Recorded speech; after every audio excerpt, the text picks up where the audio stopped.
Hey everybody, Doug here from 2 Plus Tough and doing another hobby hangout. These are hopefully going to be more recent all the time because I've been doing really well about getting ahead of schedule if you will, when it comes to producing content and that kind of stuff. Life has kind of mellowed out a little bit after Nova and some family emergencies and all that kind of stuff like that. So very excited to be kind of working ahead so I can do a whole bunch of live stuff in my evenings instead of scrambling to record. So what we are doing, oh, you know what? I forgot music. Let's put some music on. I always like when we have music. So what I'm going to be doing tonight is building some Blight Kings. I have a video going up tomorrow regarding kind of my future plans for my Maggotkin army. And so I'm kind of using this as a big project to kind of push my hobby skills to the next level. That's the plan anyway. And so, yeah, there we go, music on. Good evening from Delaware. Hi, I'm in Delaware. Awesome, sweet.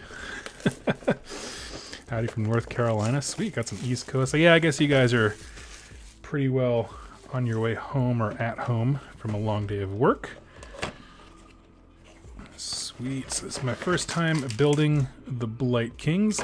Not going to put them on the bases though, because that is for whenever I get my rollers in. Because they'll be doing fancy bases, which is part of the pushing myself to do better and better thing. So let's see. Looks like I like how everything is pretty well spaced out on these sprues. Nothing initially looks, I don't know. I feel like some, especially the two-player starter set sprues look very cramped. It's like, buh.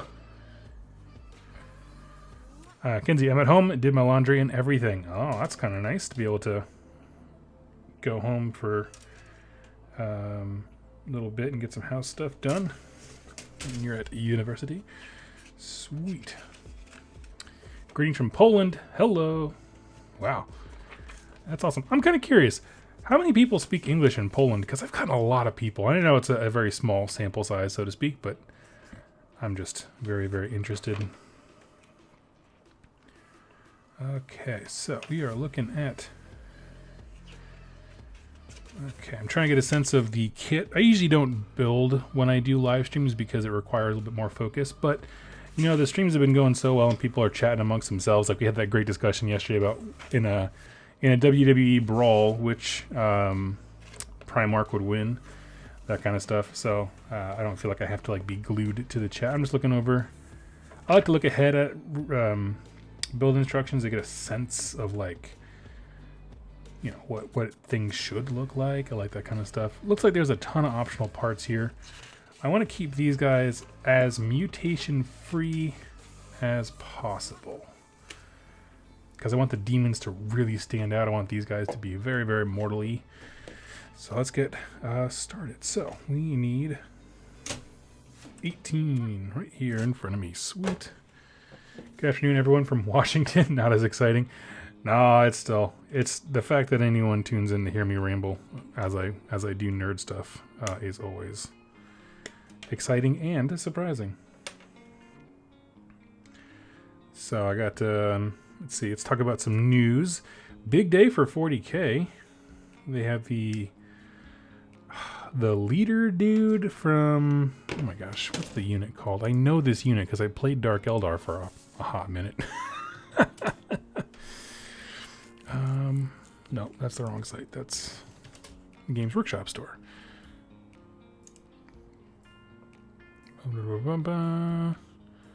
Incubi, that's what I couldn't figure out. Yes, the leader of the Incubi. And I am actually pretty excited about this one, simply because I love Dark Eldar models because some of them are not the most high-tech when it comes to their armor and what they're wearing and that kind of stuff.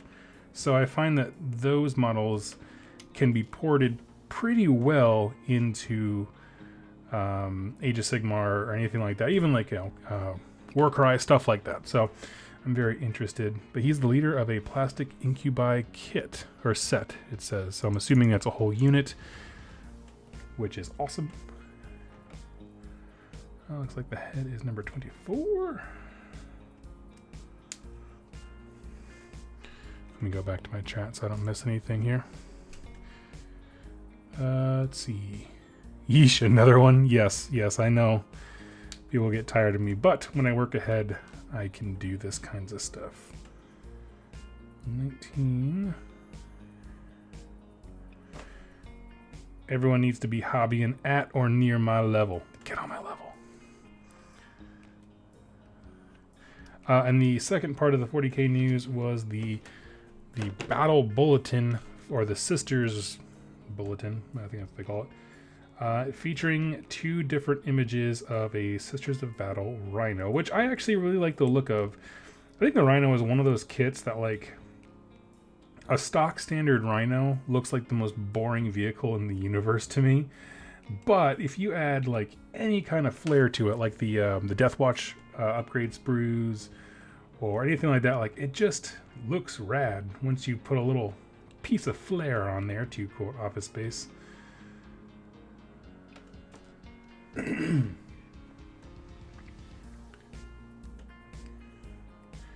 Jack says, cut away from your fingers. I know what I'm doing. I don't know where my hand ends and the blade begins. That's how in tune I am. No, I'm always pushing away from my fingers. It just doesn't look like that from a vertical angle, but in actuality, if you tilt it this way, like, my finger is far below where the blade is going off. Let's see. How long do you think it takes you to crank out a box from cutting to tabletop? It depends on the set. Building is certainly my least favorite and the slowest part. But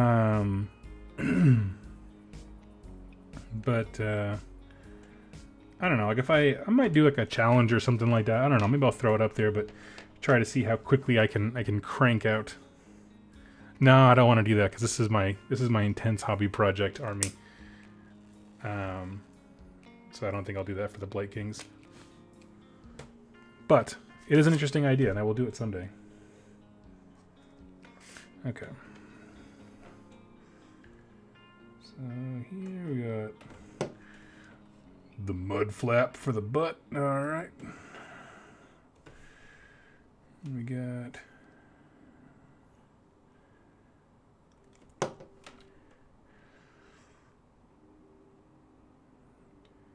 let's see. I watched way too much of Doug's life over the past 3 weeks. You're in it. You're in the thick of it. Let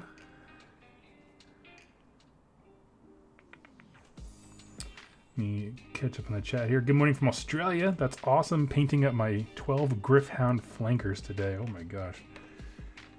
Well, best of luck to you.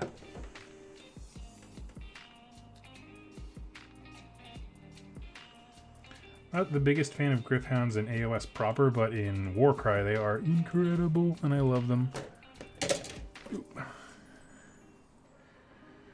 I'm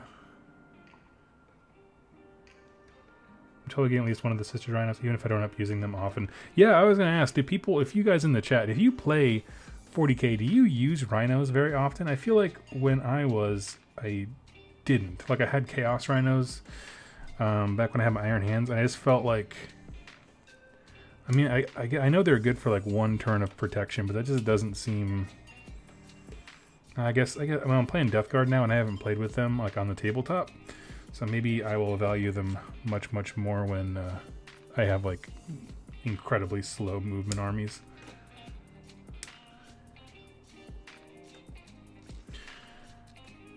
It's mud flap for the butt. Yeah. Got my Go Trek and my Monsters and Mercenaries book today. Can't wait to build them later. Sweet. I am, so I'm going to begin listening to the Realm Slayer audio book, because I couldn't find a copy of the printed one, but I kind of gave in to peer pressure, and it's like, oh, you know what? People just really want to hear Go Trek lore, so I will deliver. Peer pressure isn't always bad.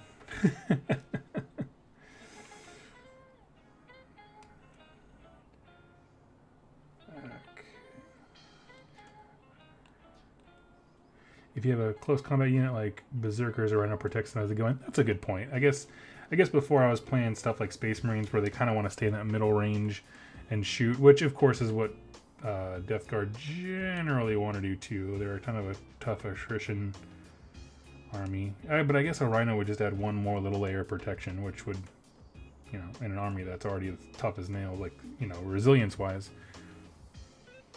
Any bit extra just kind of goes over the top. Okay, I can see it. I can see it. It just took me a bit to, like, conceptualize, because, you know, we have a lot of, we have locally a lot of Space Marines. There's several Tau players. That kind of stuff where it's just like nobody's using transports, and I assume that there's a reason.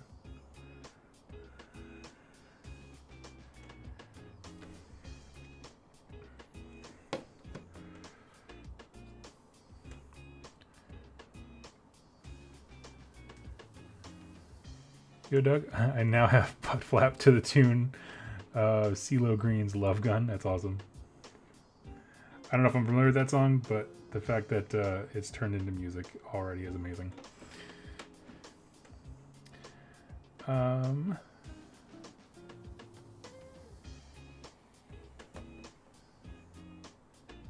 Especially now that they're not attached to a specific unit. That's a good point, that Rhinos can be used mid-game for anybody to hop in.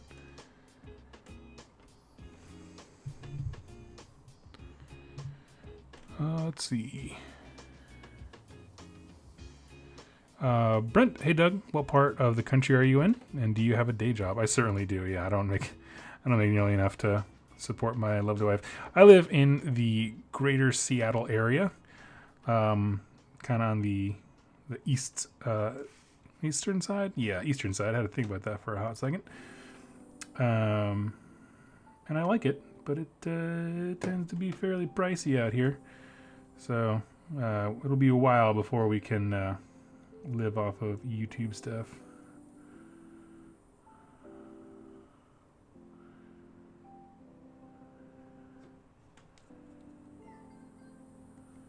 Okay. And then this guy gets this last little arm.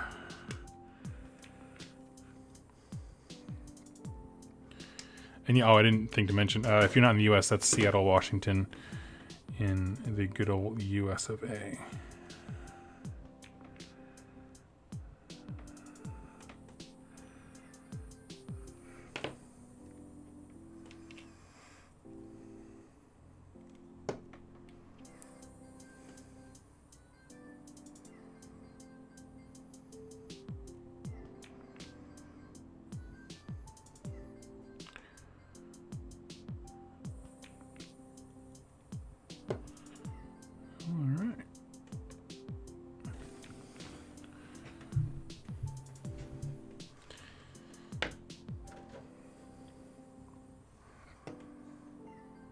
There's no hero phase in 40k, so you can hide your characters in a Rhino if you need them protected in your turn. Pop them out and your aura buffs. That's a good point. Thank you. I don't really get how you guys live in Seattle. I think the cost of living here in Bremerton is ridiculous. Yeah, it's I mean, I don't live like in Seattle proper, but it is pricey, I will give you that. It's, you know, it's fine. You just make do wherever you are. It's kind of the way it always goes.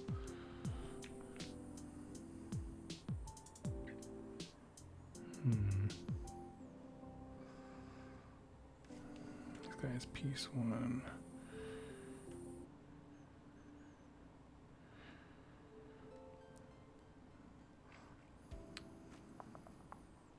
Oh, I'm sorry. And you asked what my day job was. I work for a small medical technology firm that helps old folks on Medicare get fall detection. So like those oh, I've fallen and I can't get up buttons. We design and implement those with people who can't afford them on behalf of the state.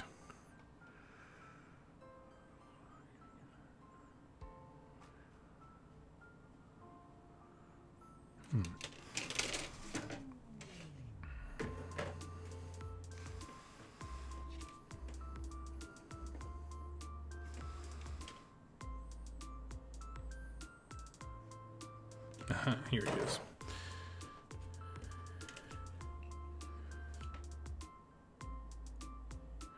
Wish Doug would use some of your awesome writing for your bad reps, but he has commitment issues. I certainly do.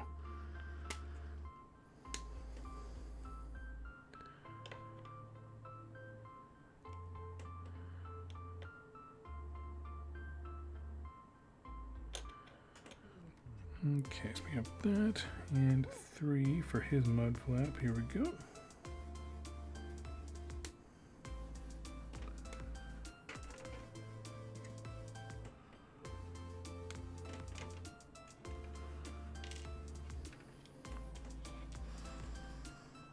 I was never a guy who drilled out gun barrels.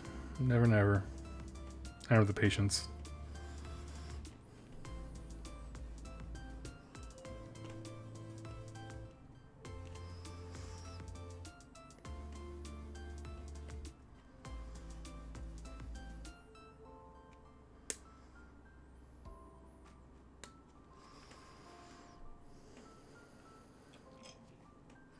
Jack, you're a turd.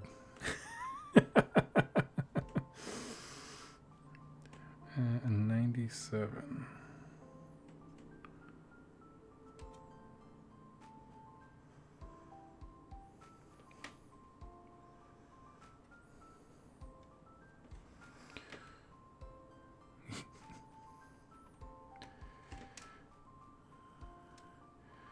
Miss living in Colorado when rent was $500 cheaper. Yeah, we had a 2-bedroom condo in Iowa that was literally, because it's almost similar, well, it's a slight step up to where we live now for literally half the price. And so that was a hard pill to swallow.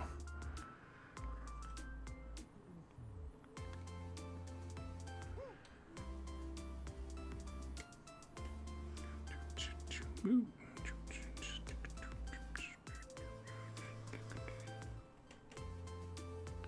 Doug, if you had kept the Beast of Chaos, you could have run them in Nurgle. That is true.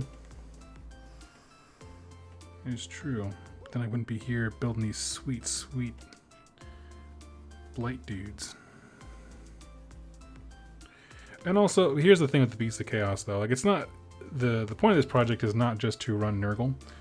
I chose Nurgle for a few reasons, but the point is to kind of push my hobby skills to the next level. And so, like, the reason I want to do Blight Kings is because there's, you know, there tends to be fewer models, and I want to go really, really ornate on making fancy bases, and I have, you know, all these hobby things that I want to do, and I want it to be something that wins a best painted locally and that kind of stuff. So I have a lot of ambition for it, where, like, I mean, I was already getting burnt out on painting gore and stuff like that, like doing that same scale of detail and work on that Beast of Chaos army I had, where I was predominantly gore, which were not great. Would have been really, really rough.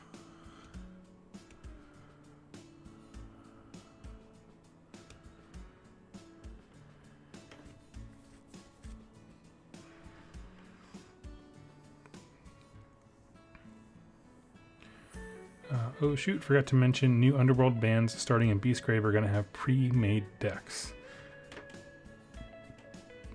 Now what does that mean? Because I read something about that, but I was at work and didn't have time to like really dive into it.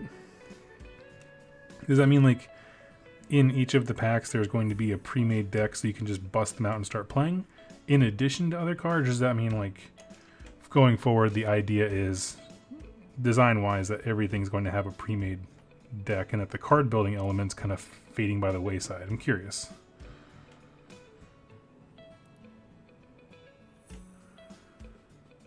Kenzie, you should absolutely write for rerolling ones.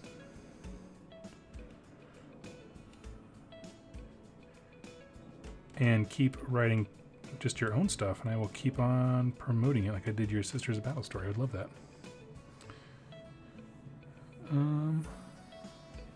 Have you Soren painting my Mask of Slanesh right now for the story anniversary? Oh, nice. That's legit, dude. Congrats on your game with your first painted army. I love it.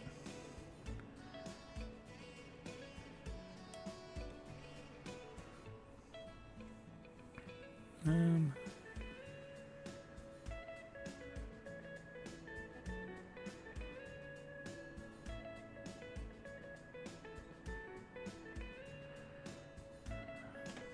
you know what, Jack, though?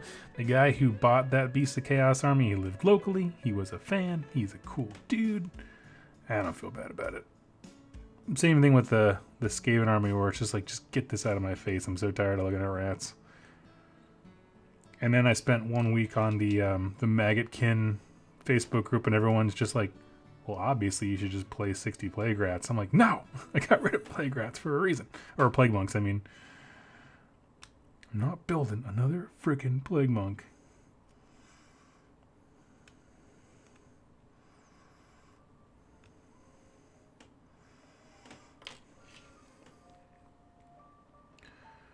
Boss Slackfist. Oh, Doug, speaking of Beastgrave, you planning to pick up the goats for your herd? I don't have my Beast of Chaos anymore, but I am getting a set of the Beastgrave because I'm interested in how the game develops. I'd love it to do the pre-made deck thing and just play stuff. That's the thing, is the deck building is the worst part of the game to me. So if they're working on solving that for folks like me, I would love it.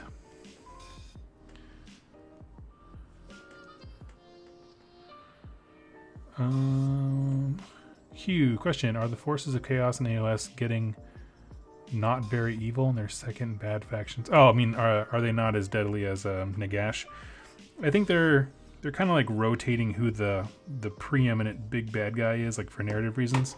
So it's not just chaos, chaos, chaos all the time.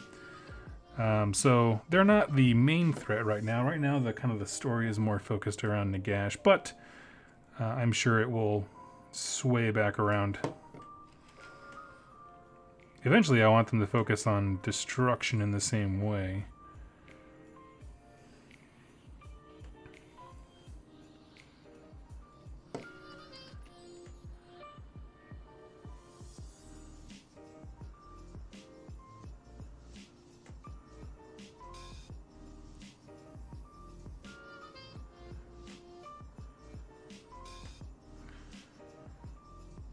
All right, everybody, we're going to help Jack name his Keeper of Secrets.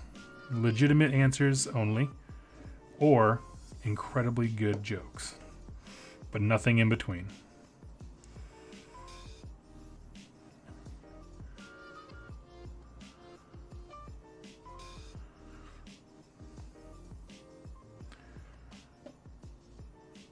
Let's see. Oh, you're fine, boss. Like this, you're just fine. I rotate armies out so fast. It's not your fault.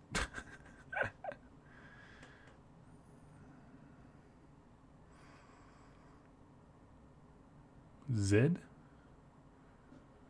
Oh, like from Pulp Fiction?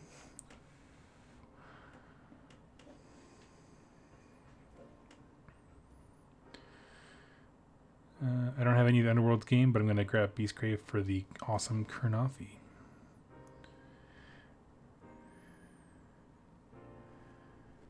Nah, it's got to be more elaborate than Zed, because all those crazy names in AOS are like so stupid elaborate. But I like where your head's at.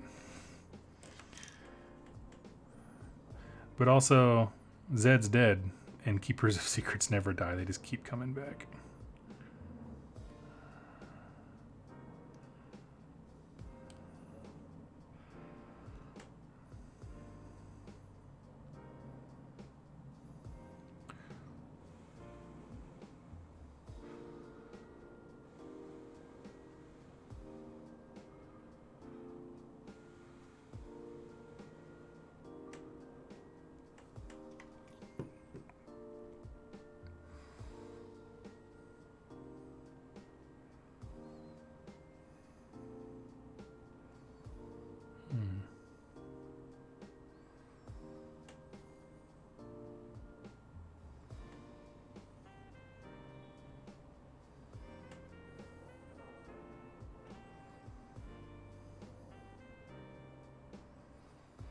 I had the whole thing upside down. That makes a lot more sense all of a sudden.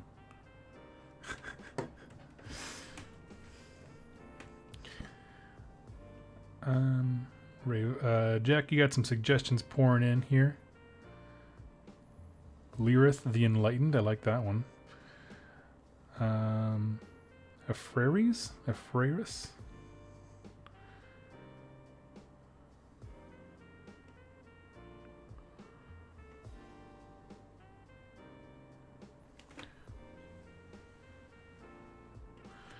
There you go.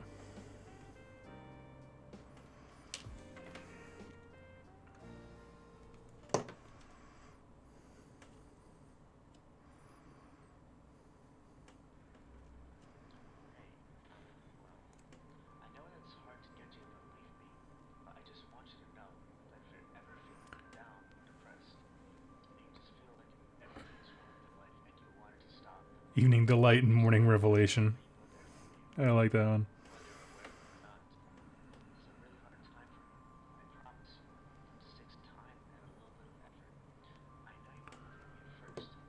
Hello, Learn, Train, Play. Just hanging out, building my models.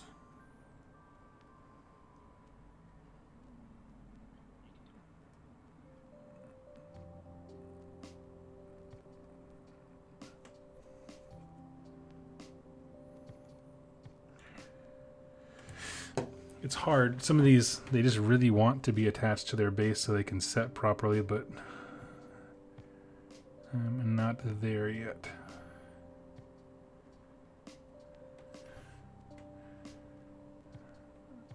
Alright. For some reason I thought these guys were bigger. I feel like I saw them in person and they seemed bigger.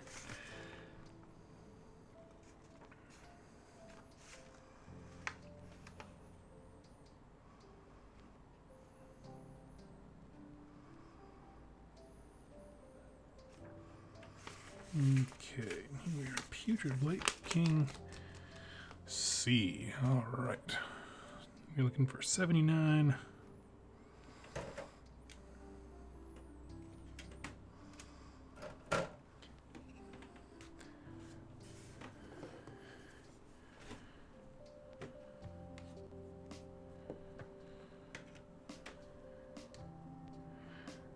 Omniphage. It's so weird to hear Americans call CNN left wing. Well, we don't talk about politics on this channel, but yes, that is the general consensus that I have heard as well when I traveled abroad.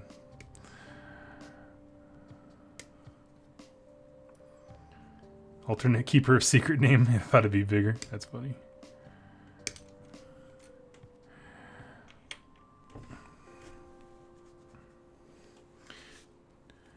Let's see.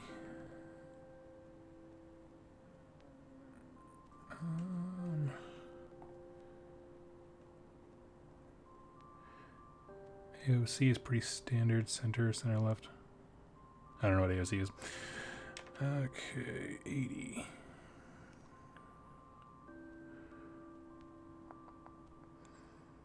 I do love these models, but they have spread the parts just everywhere.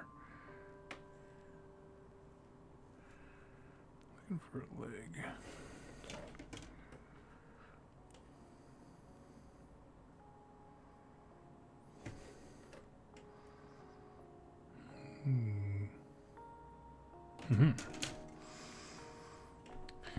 Alright, so your chat is highly engaging, therefore thoroughly unproductive for hobbying. Oh, that's up to you, man. I'm getting some stuff done. Just because cool people show up whenever I'm around. 82.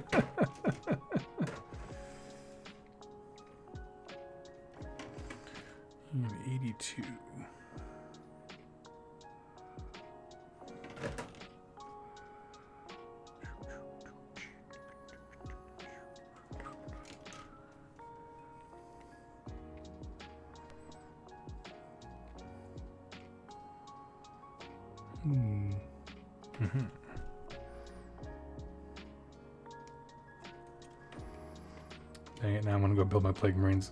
Do it. I haven't, the only thing I have left I think is like 3 different Marines, because like one's a hero, 2 just random guys. And what else besides that? I think it's just pretty much 88 and 103. Pretty much just that for the most part. I have Poxwalkers. I do not want to paint Poxwalkers, to be honest with you. I'm kind of over hordes right now.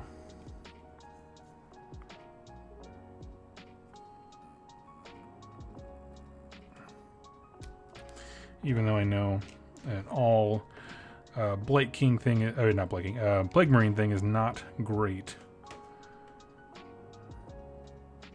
I'd rather play something that's not great, but I don't want to like blow my brains out trying to paint it.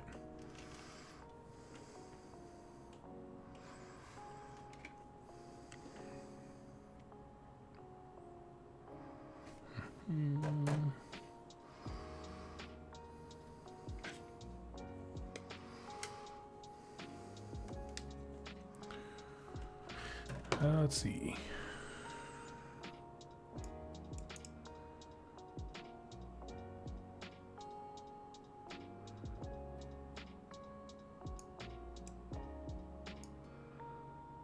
I'm British. She'd be pretty centric. Okay, here's some new stuff.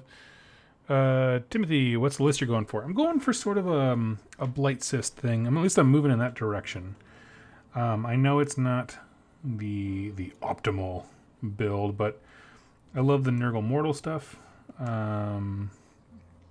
Eventually, long term, there is a list that somebody sent to me, or I met a gentleman at Nova who's running it, and it's an Affliction Cyst, so the little like the mortals on rotflies, and he basically turns them into a Death Star unit.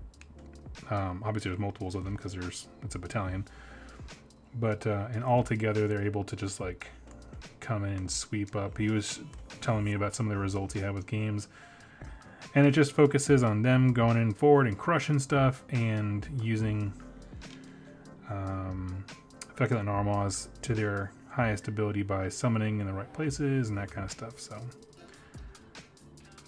seems pretty cool.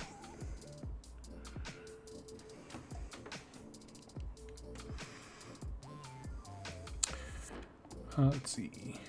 How are you doing, Doug? Love the Maggotkin lore video. Oh, absolutely. Thank you so much. It's very kind of you to say, Daniel.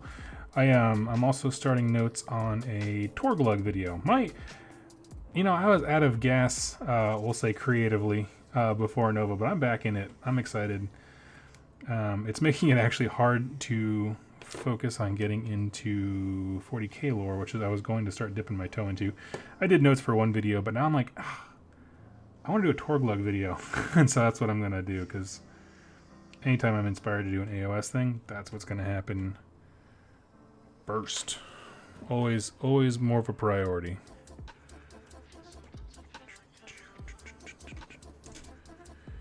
$99. And one of my favorite people, Oscar Lars, who is an incredible painter and a commissioned painter if you're looking to get an army done, requested Torglug, and I was like, you know what? That is a really cool story. I need to talk about Torglug.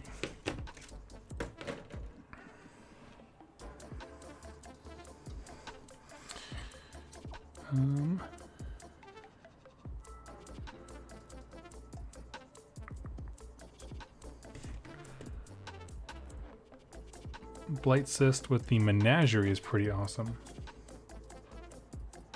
Oh, okay. Well, I'll check that out, because Jack talked me out of the Menagerie.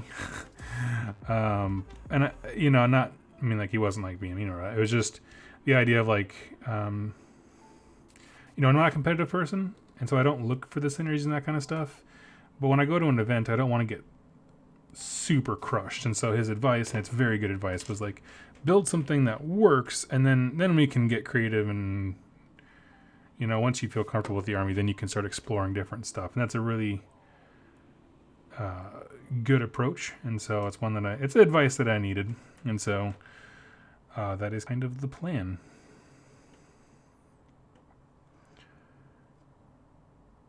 So there are some lists. I was scouring the Best Coast Pairings app for different lists and how are people playing Nurgle right now, that kind of stuff. And there's a lot of folks, who do the kind of, well at a tournament that I want to do, which is pretty much you're at an event and you go like 2-1, or was it like 3-2 if you're at a 5-game event, which I haven't been to in a long time. But so that's kind of the level of play I'm looking for in an army. So yeah, it looks pretty cool. John, any demon support? Well, I have a start collecting Nurgle demon box just so I have something to summon.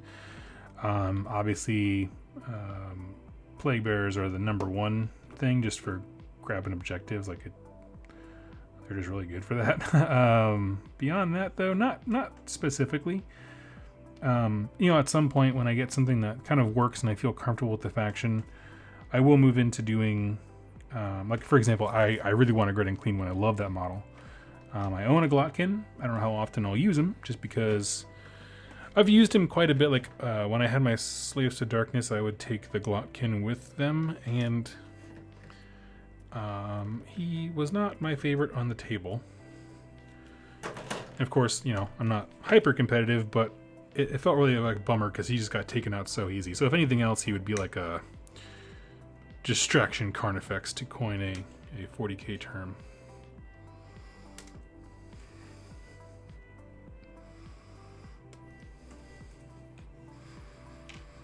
So we got that. We got 102.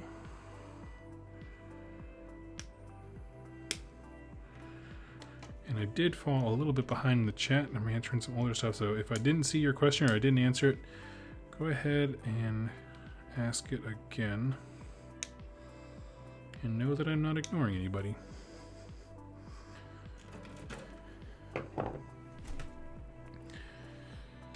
Problem with the Plaguebearers is that they are hideously ugly and not fun to paint. I get that. To each their own. I kind of like them. I don't want to paint massive hordes of them.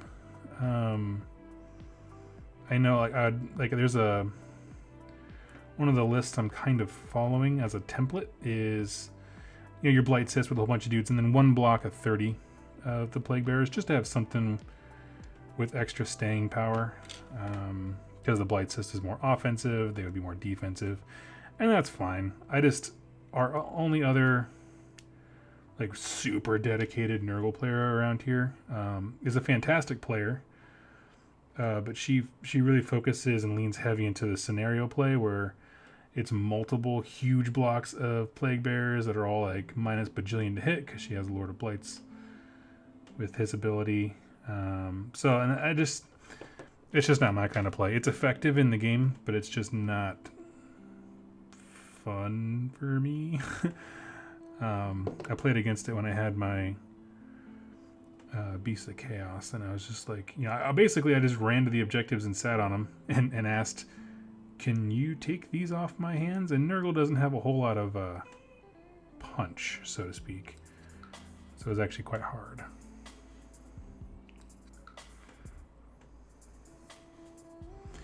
It's hard when the Beast of Chaos, who die to a stiff breeze, and your army can't put enough breeze out there to get rid of them.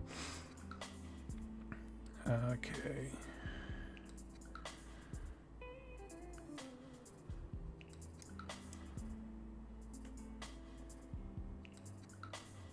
Just do 10 lore videos a day, you should have everything covered.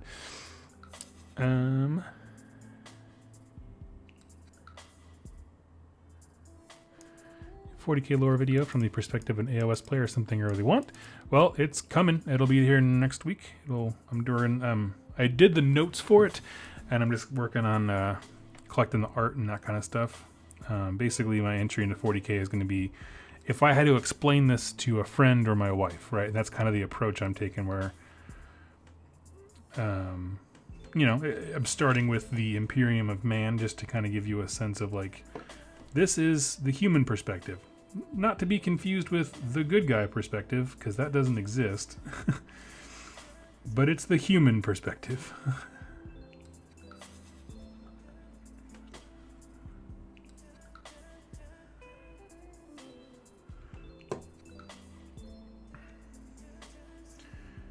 Man, this guy's rad. Got the bell slung over his shoulder. He's so cool. You ever just do that? You look at a model and you're just like, man, it's so cool. I do it all the time. Pop Burns, you are correct. The Tau. But even the Tau have their own little mysterious dark streak with the ethereals running the whole show. And you're like, what are these guys? Who are these? Who are these punks?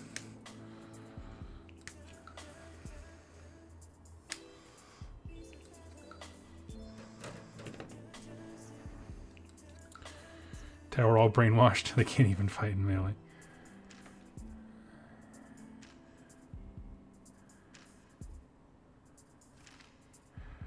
Timothy, are you still enjoying Warcry? I absolutely am. I haven't played too recently. Basically, my AOS batteries got supercharged at Nova, and so I came back, and I have quite a bit of work left to do with my core set. Like I built the graveyard set, but I didn't build the terrain from the actual core set, the 2-player starter set. So I have quite a bit to do there.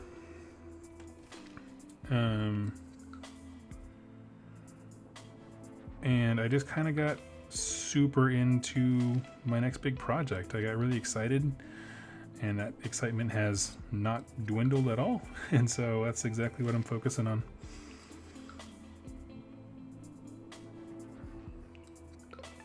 But I have my Untamed Beasts all primed and ready to roll, and I will get back to those pretty soon. Because here's the thing, like if you're doing multiple projects, it's great advice that I heard actually from Shu over in Rolling Ones, where it's like when you get that hobby high, you gotta ride it, and then you can, you know, plan and that kind of stuff and be more efficient maybe later on. But when you have the oomph to get stuff done, just do it. You know what I mean? And so eventually I will tire. I'll lose some of my steam when it comes to painting just a metric ton of Blight Kings. And so then I'll put them to the side for a little bit, and then I'll grab my Untamed Beasts and paint those. So yeah, that is the plan.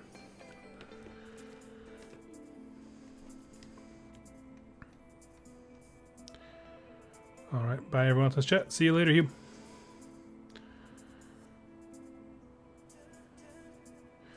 The only good guy in 40k is Tyranids. I mean, I'll give you that one. They are certainly the most, I don't know, morally ambivalent. I mean, they're just an animal doing what animals do, surviving. Robert Downey Jr. in Tropic Thunder, survive. That's all they are. It is not immoral, but amoral. Right? Is that the word? Or you're trying to, like, just has no lack of morality involved, just whatever it is.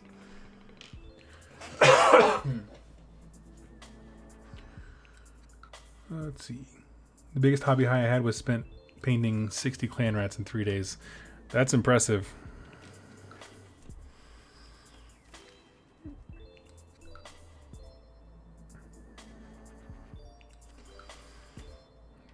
$54.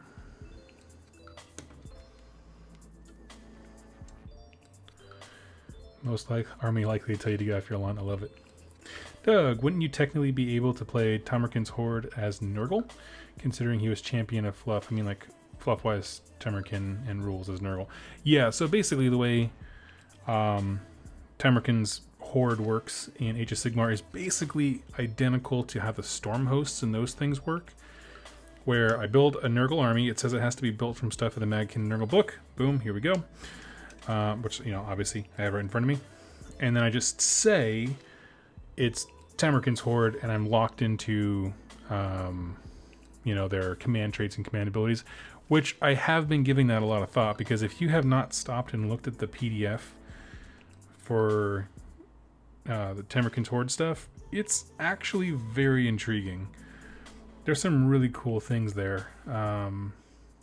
Like their kind of grand allegiance ability is that it slows your opponent down. That's -1 to all enemy run and charge rolls, and it's just table wide. It's just a blanket thing. And that stacks with the trees, the Feculent Gnarlmaws, who also are, I don't know if they're debuffing your speed. I haven't seen the entire wheel, but you know, increasing my speed. So I'm getting faster, they're getting slower, kind of thing. Yeah. So there's a lot of, I do think that there is some gas in the engine there. I might actually start or at least play a game with Temurkin's Horde, because I love the Storm Host and that kind of stuff, because it chooses artifacts for me. And I have a battalion in this, so I can choose one if I really, really want.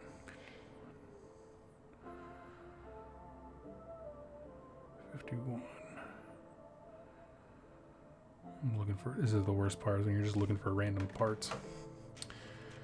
So yes, I would technically be able to play them as that. Even though, no, you don't have to have any, what are they called? Named, like, you don't have to buy anything from Forge World. You can just say the army is that. It does help though, because the base for Temurkin himself is just, it's just massive, dude.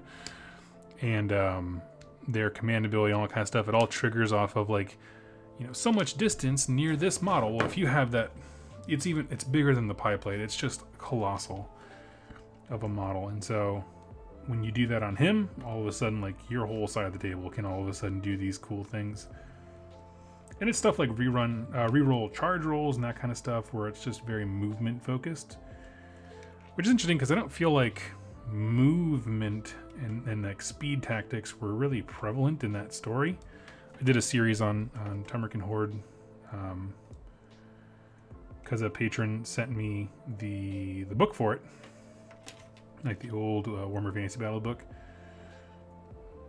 And that was the only time that I've ever gotten old world lore right, because I literally had the book in front of me.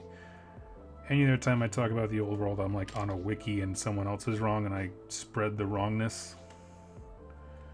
But it's like, I'm not buying all these old books that are no longer relevant to me. To people who play the old Hammer, that's kind of awesome, but yeah.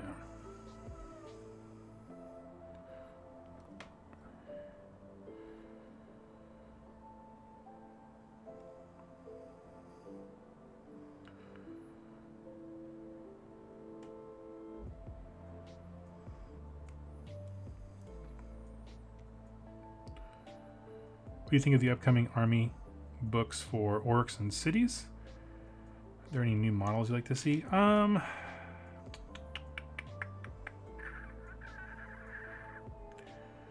I'm excited for both, for different reasons. One, because the cities book is going to be... It's not the last army that needs a battle tome. Like, the up to now untalked about officially orc battle tome is technically I think one of the last ones that needs it, but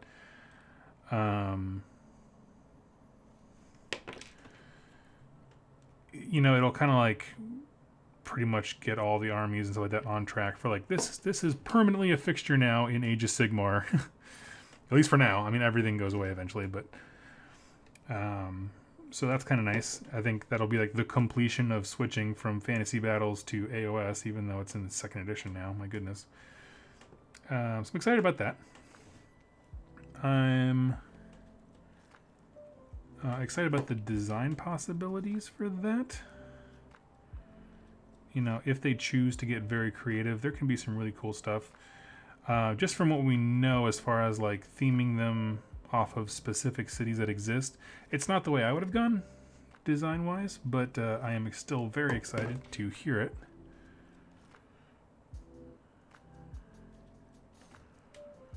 You know, regardless, I'm excited for the lore, talking all about how they've rebuilt the world and that kind of stuff is very exciting to me.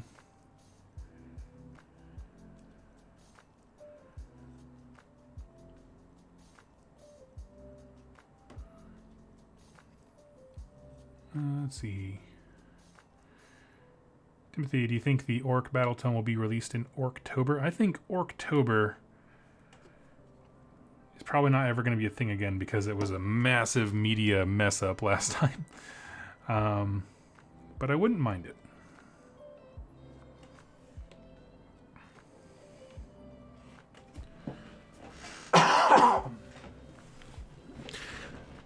How would you have designed cities differently? For me, I would not have based them off of... oh, here we go. Based off of existing cities, but instead off their size. And so being like, here is a fully grown city with its own rules. How does that represent a fully fortified, I don't know,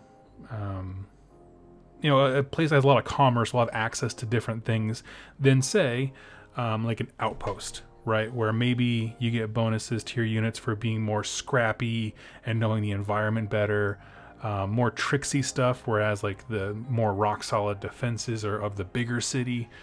And by framing it that way, you can make the lore for your own city and just select what size and point of development it's at, rather than saying, I'm from this specific place. You can say, like, I'm from this Gur outpost, and we're like grizzled and crazy. That's how I would have done it.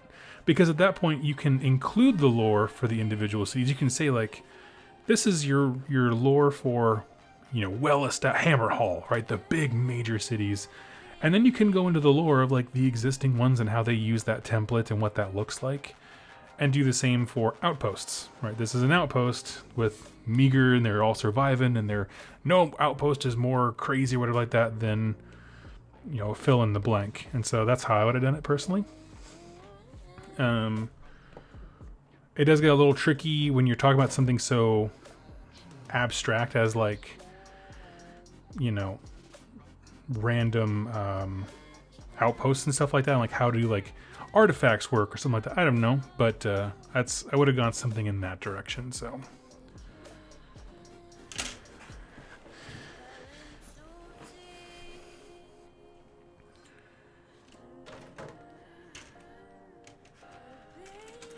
let's see, looking for the last set of legs here. Is that him? 55? Yep.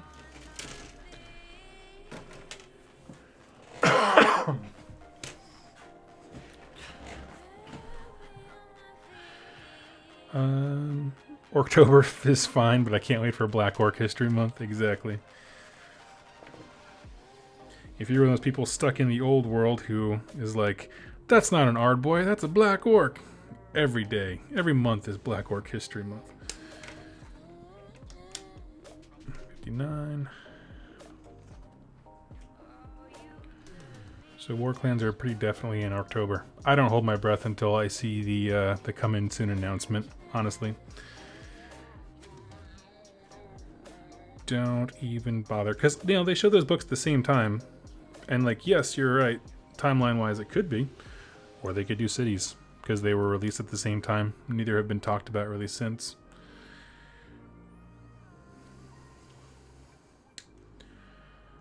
I don't know why. It's been very quiet, but yeah.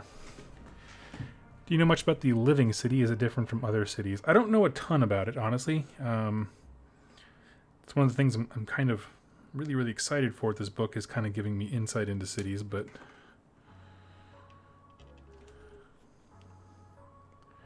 and John Penn, we know that the sisters are yes and no, oddly, at the end of November.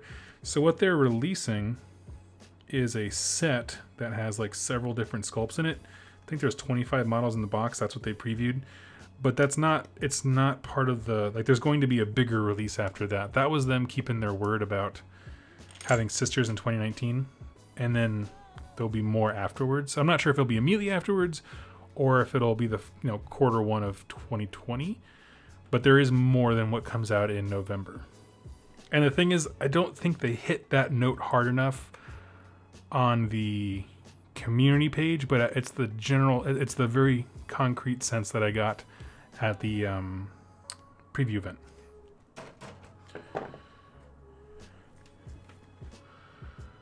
Let's see.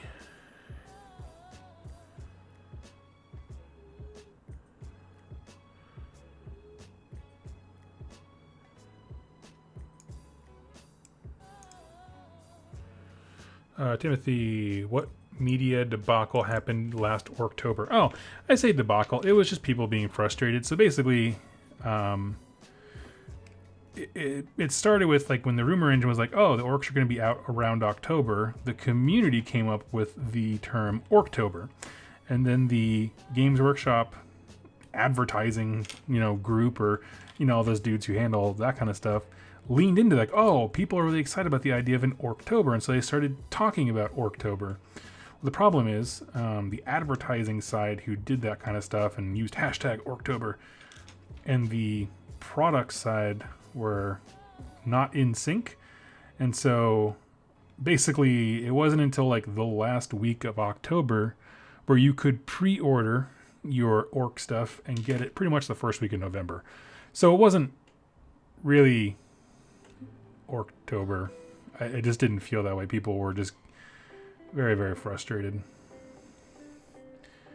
Cinderfall Gaming, Orktober has been a thing since early fantasy. Yes, but did the marketing arm of GW lean into it in the same possible way? Like, I know that they could have had a release back in the day in October. It's been around for a while.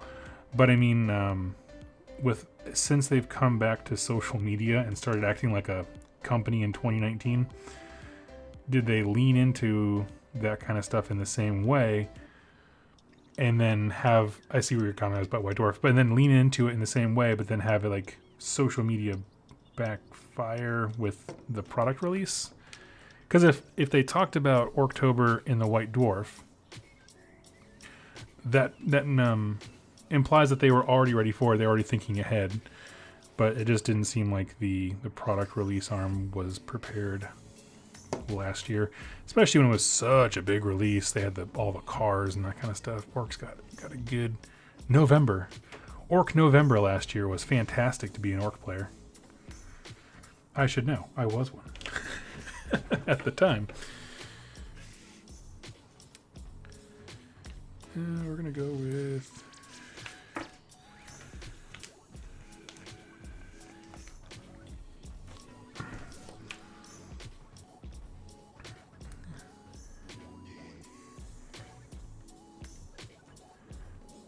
let's see. I think social media in general is a debacle. Do you think there'll be any new Orc models to go with the book release? I'm not going to hold my breath. I can't say no. I don't know. But I don't know for sure. Like, my gut says no, just because I don't want to get my hopes up.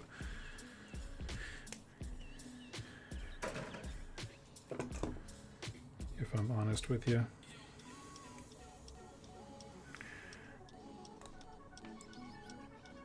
You know, I mean, I don't mind releases where it's a new book and just like a hero. That's fine to me.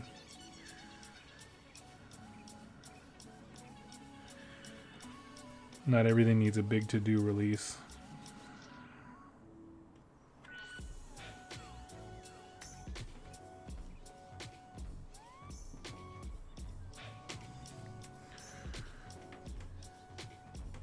So, interesting note on Memphis. You mentioned the terrain piece and endless spells. So, Vince Ventrella at the GB preview asked, can we expect terrain pieces and endless spells for those new books? And the answer that Pete Foley gave him was kind of cryptic and kind of strange, where he said, you can expect something, but not in the typical way.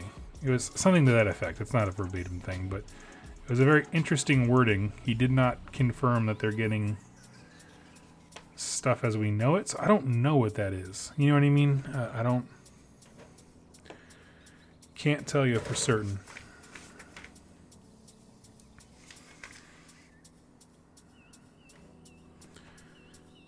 $60 and $61.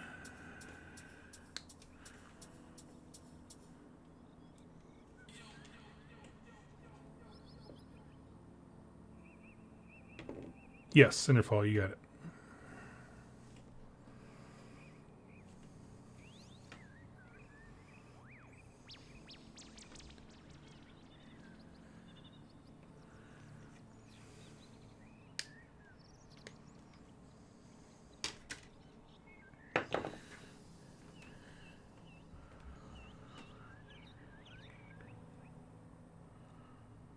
Poxwalker number 1 of 60 done. That's funny.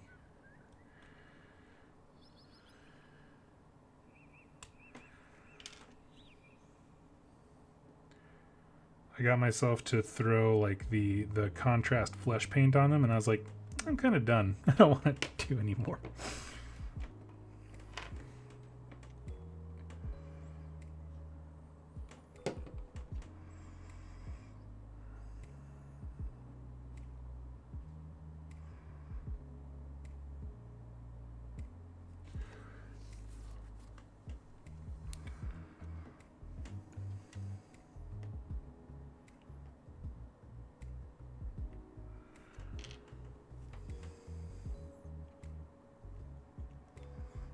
Okay.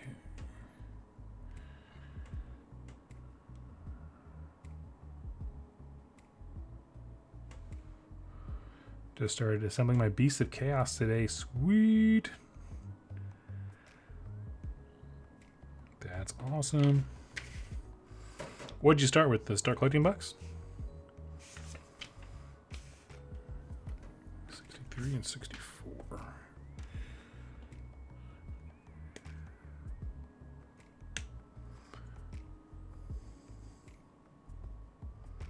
Yep, sweet. Yeah, it's a great box. Best of Gore, just awesome.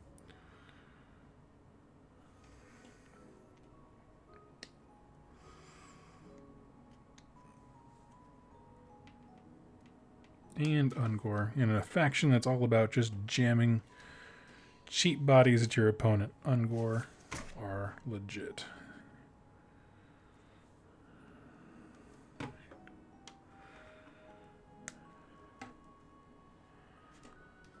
Working on your Space Marine chapter tonight. Sweet. Is it a custom chapter? Are you working on colors, painting, writing lore? I'm curious.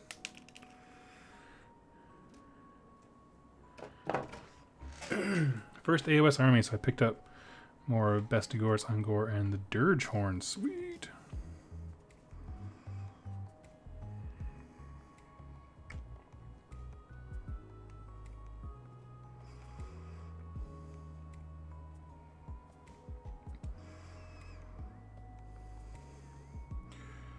The more I find,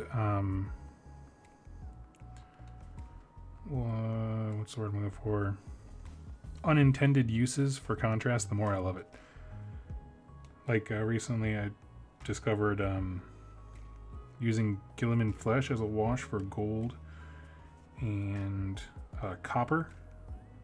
Oh, and last night Omniphage mentioned using Skeleton Horde on steel and make it look kind of rusted and warm. Love it. Love it so stinking much.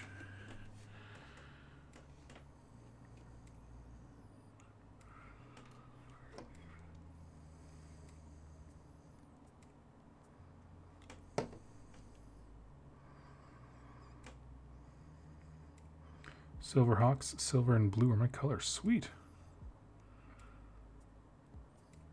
What are you? I don't know how the chapter tactics and that kind of stuff works, but I'm curious if you're enjoying the book that they just got.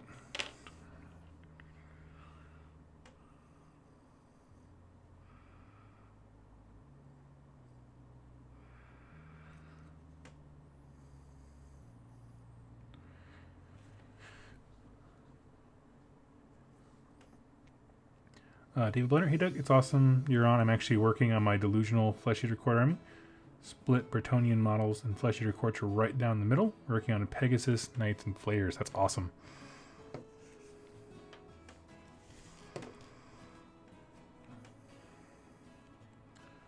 That sounds rad.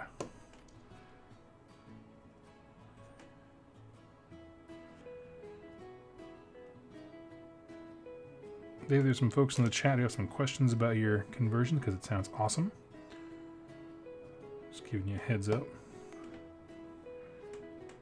Trying to create a decent list for tomorrow's tournament.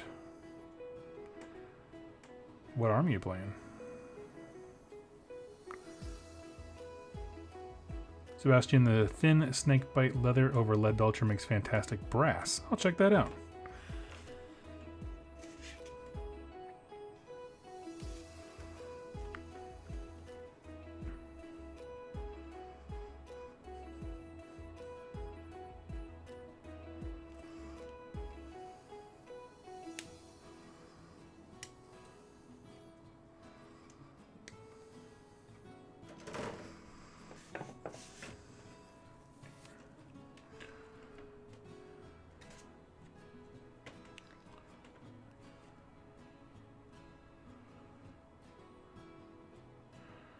George, hey, what you working on? I am working on some Blight Kings.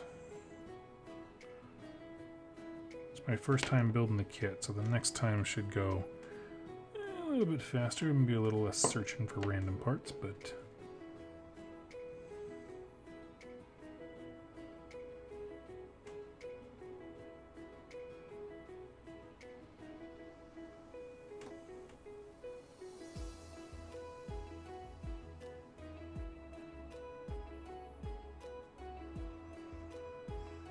Is that for AOS? Yes, it is. Yeah, Blight Kings are the mortals in Nurgle for AOS.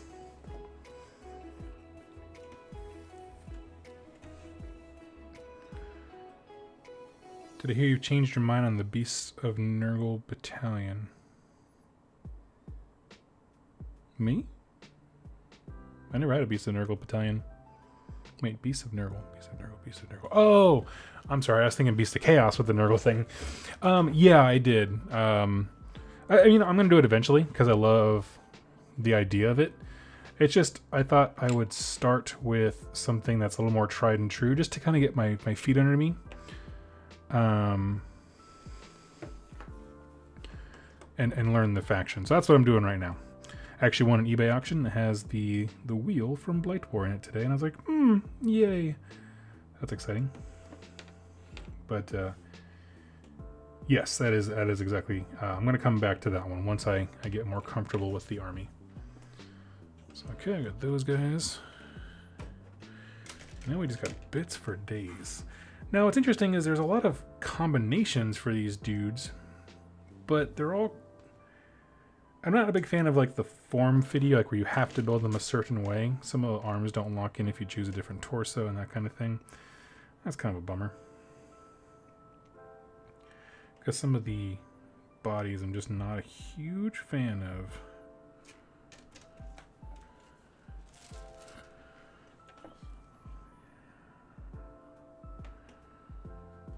Planning on building a cyst. Yep, blight cyst is what I'm going for right now.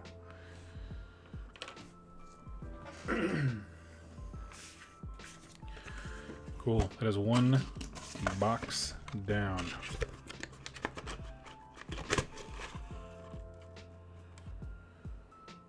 Love the Underworld's lore video. You plan on doing one on Mollog's Mob? I will eventually. I did do. If you look up the Gloomspite Gets lore video on Troggiths, he's in there because he only has like a one-page blurb. But at some point, I will kind of blow that up into a video for himself for folks who are only interested in Underworlds and don't really care about Gloomspite Gets, that kind of thing.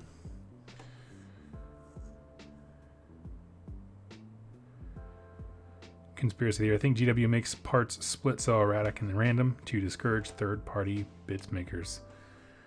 That wouldn't be the craziest idea.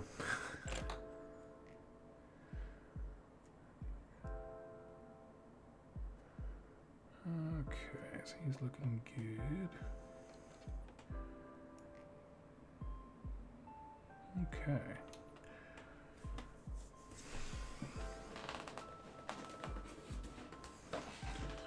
Here we go, box number 2.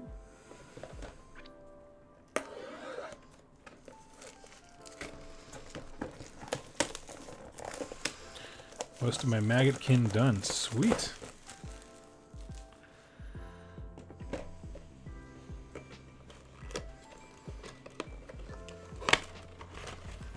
Plague Cyst. What do you like about the Plague Cyst over the Blight Cyst? I'm curious.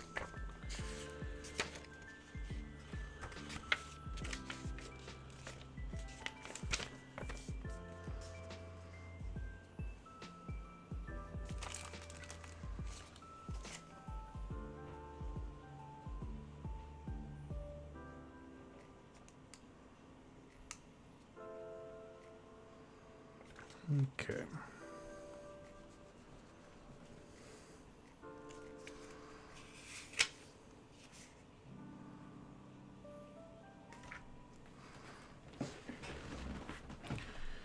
Assist list. I also have Glockkin. I love the Glockkin. Yeah, I have him as well. It's actually one of the first models I painted for Age of Sigmar.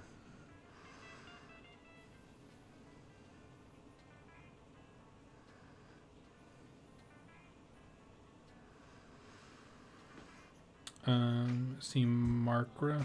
I love Slimex and Beast of Nurgle idea. I'm gonna come around to it.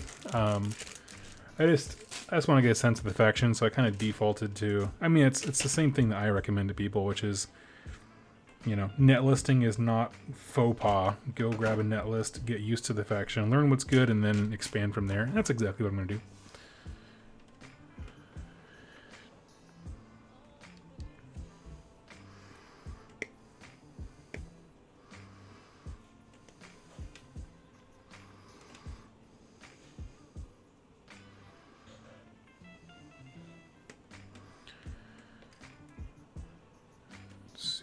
That 20.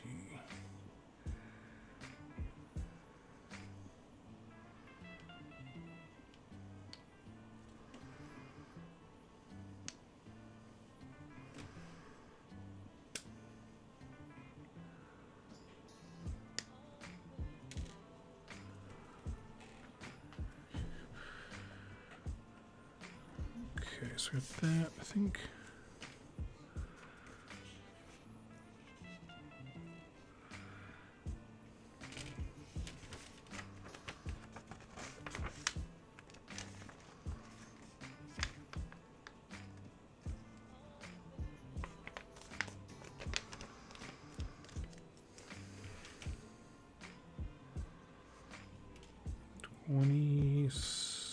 There we go.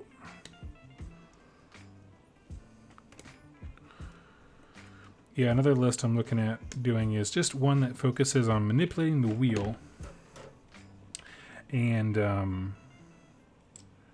every unit that can basically dish out random mortal wounds. That's another one, because like you have like Rodriguez, who like there's no range at all on his stuff. He just does what he does. And obviously the wheel is the same way. There's no range on it. There are a few slight rules, but they're minor at best. Okay, so let's do that and that. And okay.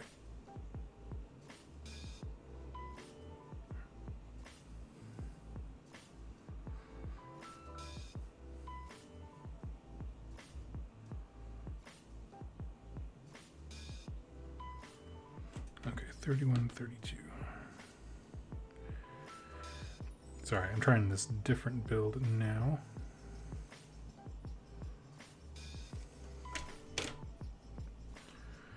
Let's see. Blight Assist is just nice for the rend. It's kind of where my mind's at. Nice thing is they're pretty much identical, so you can just kind of hop between, with the exception of the hero.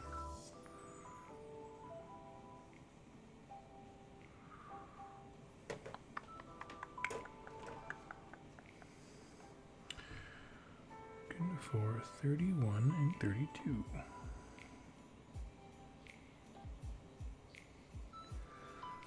There's 31.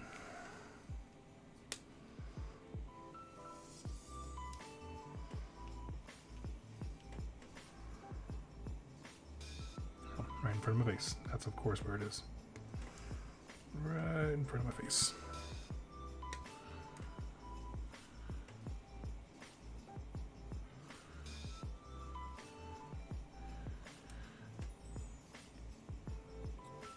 Let's see. Typical stuff, they need to fix the exploding sixes rule. Yeah, if you're not familiar with that, basically they're one of the last battle tomes. Well, they're the last of the new wave of battle tomes. Right? They were the first ones to get like this second edition love, where you know, that the new kind of logo and that kind of stuff. And but they're the last of them that kind of has the old wording for some stuff. One of the most important of which is it doesn't say unmodified sixes when it comes to the exploding sixes rule for Blade Kings.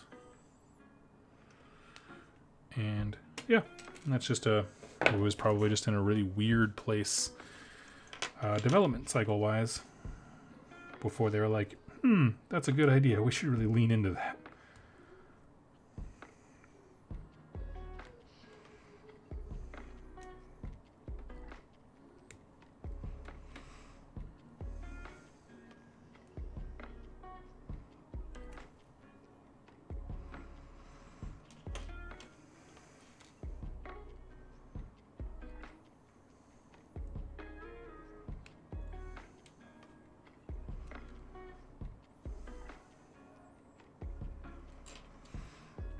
Need Nurgle endless spells. What do you think it would be? I feel like one would be like a Nurgle like Pox like Cauldron. That'd be a pretty cool one. What else? Just a giant pimple. That's all it is. Just literally just a giant circular disc. It's got a pimple on it. It's like if an enemy unit finishes within 3 inches of this thing, it pops.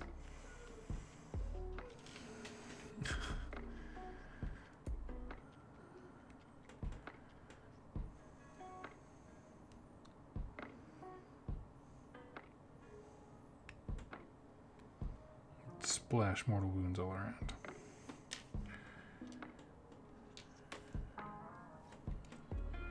Fly swarm. That's a good one. Some sort of thorns.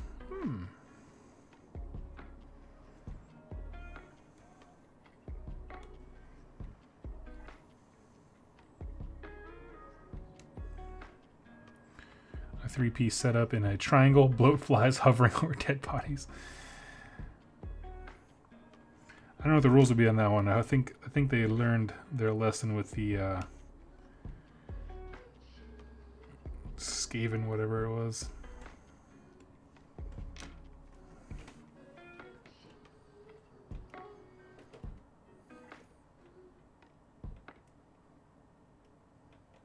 $30. That's the piece that I'm missing.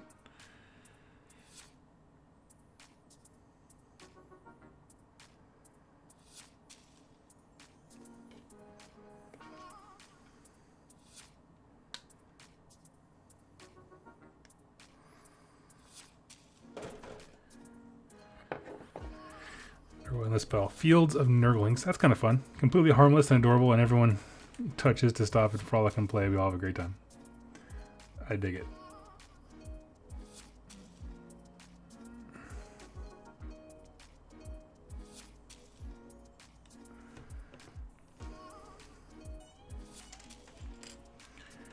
I would be all about that.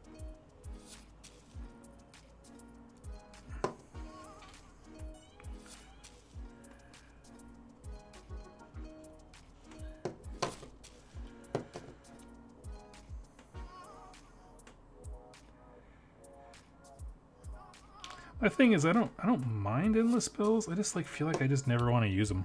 You know, with the exception of the Comet for Stormcast, because that was pretty nice because it was just very easy to remember. Honestly, more than anything, and it was good. When it landed, it was good. Last several games I played with them, I was never able to actually use it.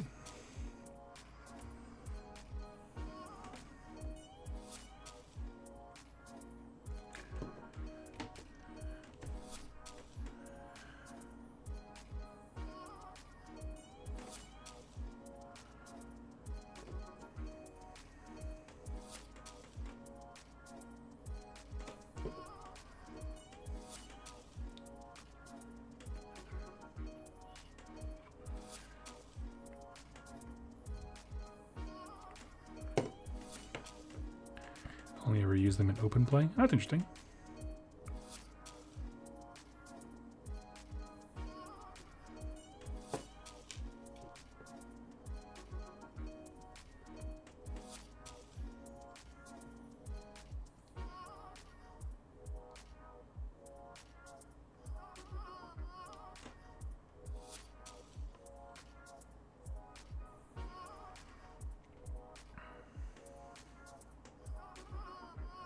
Gotta let that dry for a hot sec. It's kind of a weird angle for an arm. He's got a banner and it comes down onto the ground. Normally it would be on the base, so I would just glue it down, but gotta wait on that. I like how they can add a lot of visual flavor to armies that isn't normally shown in the miniatures. Oh, as far as endless spells? That's an interesting idea. I hadn't thought about that one.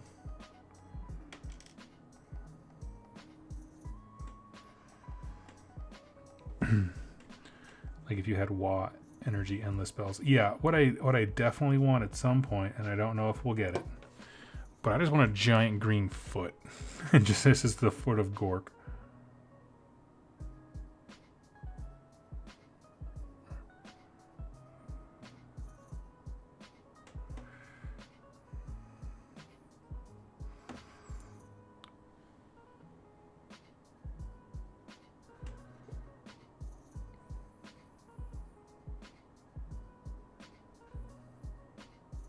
I have eBayed feet.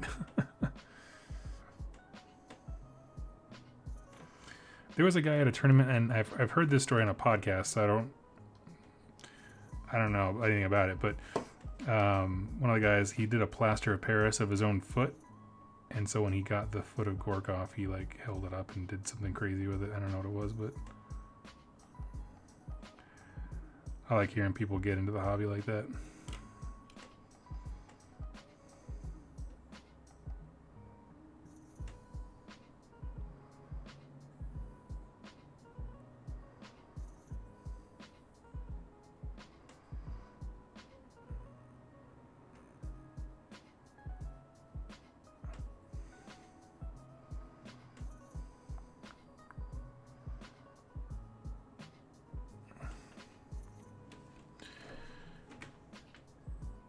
Escalating Wah energy endless spells. They have models that can sit inside of one another, like a Russian doll.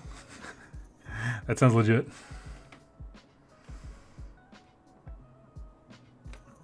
The problem with those kinds of things, though, is like kind of like the Marathi issue, where it's like anytime you make a model that can be interchanged or added to, in that case, the motion of lifting a model off the table and then replacing it with something else changes the game state in terms of if it can move, like Marathi can go outside of a unit if she's completely surrounded, that kind of stuff gets kind of funny.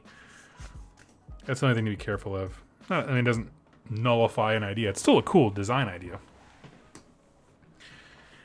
It's just that we live in this world where I think GW is always trying to be somewhat cognizant of how models get used in tournament settings, not rules-wise, but just literally like the function of models on the table. True, but how often are you adding orcs mid-game?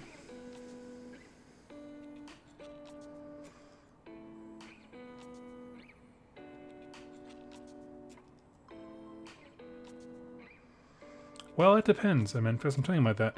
The rumor is for the new Iron Jaws and Bone Splitters book that when you can play them separately, but then if you play them together as like the Great Wall or Orc War Clan or like that, you'll be able to summon.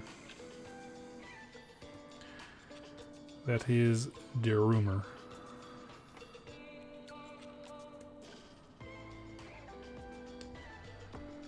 So that would matter. But as of right now, yes, you are correct. There's not a lot of summoning going on. There's that one super awkward battalion where one unit of boys can come back or whatever like that.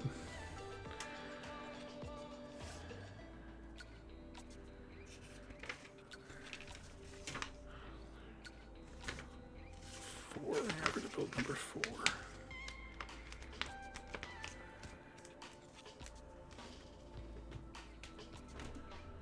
I think GW would like the idea of selling you 2 models to count as 1. They all have to die first, though. It is true.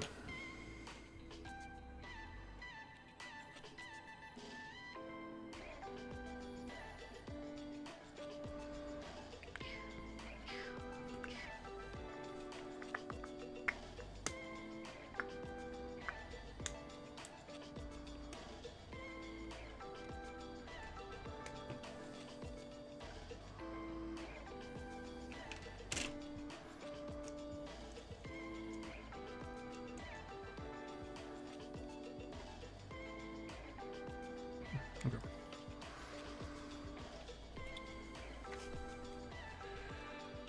Let's see, we have a few head options here.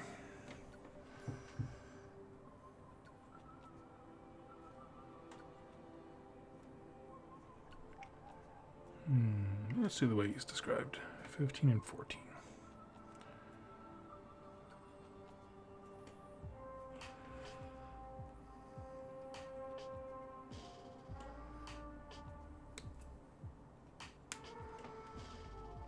Like new Ardboy models. Me too. I don't know how likely that is, because if they're still using the same boys kit for the dudes in 40k, orcs in both systems are using very, very old kits.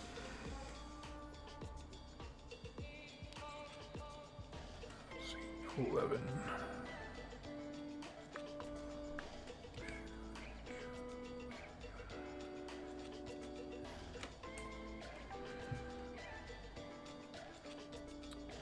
Let's see. In terms of narrative gaming, have you ever done a campaign that's GM'd by one of the players? No, I have not.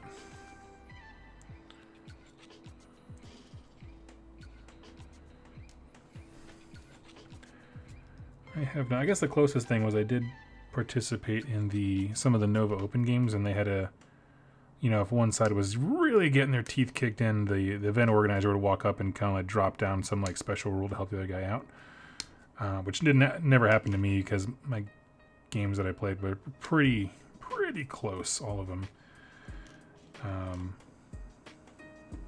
Yeah.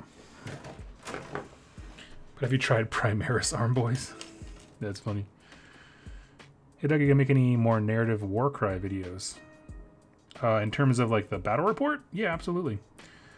I'm riding my hobby high on the Maggotkin right now, but once that settles down, which it will, it always does, I'm going to finish up basically I need to do the terrain from the Warcry set. That's pretty much what I'm lacking right now. Because like I have the graveyard stuff that I used in the first video, but it just lacks a lot of visually interesting things like verticality, which I learned was a word. I didn't just make it up. And that's a real bummer. Like it just visual. Like I think the first video as my test was really good. It was very well received. But I think if we're going to do a campaign, I really want to have a lot of different terrain options to mix it up and make stuff look different. And so I'm holding off until I get that done. And I'm interested to see what Monsters and Mercenary brings. I'm going to have my guys fight a monster.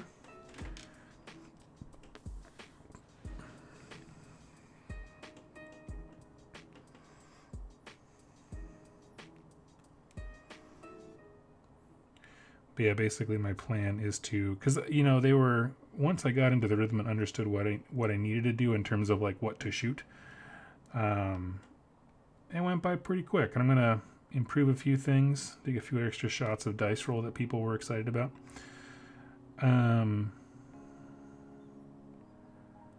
But yeah, so I got cool ideas, good feedback.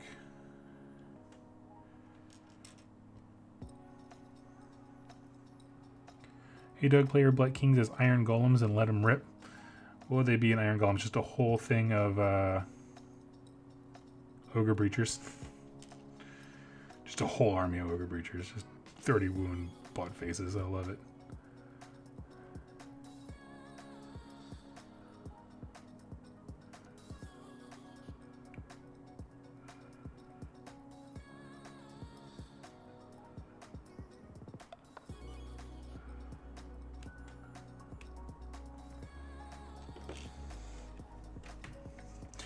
Yeah, there was one night, actually when I first got back and I was still kind of recovering with my voice. And someone asked, like, do you still like Warcry? Because I was doing, like, AOS, and I was like, of course. Like, just because I do one thing doesn't mean I hate the other. It's funny. I have 5 Brutes Warband. Please play a full Warband of Breachers.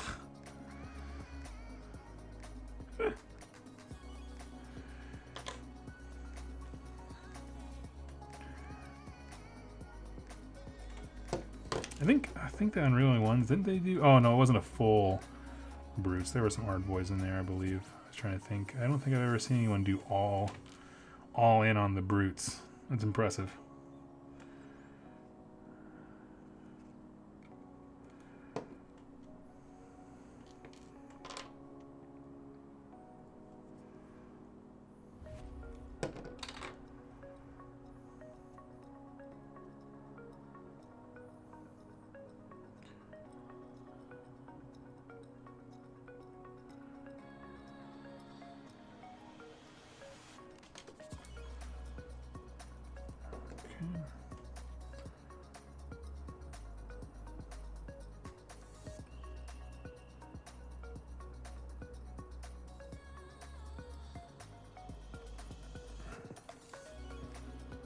Adding a couple Ard Boys probably smarter for action economy. Yeah, gotta have some dudes. The problem is if you're only interested in Warcry, You get like, how many boys do you get in a box now? It's a lot, isn't it? Try to remember. So I got mine used. That's why I don't really recall how many are in the box. But isn't it like 20 or so? It's kind of a bummer if you're only interested in Warcry.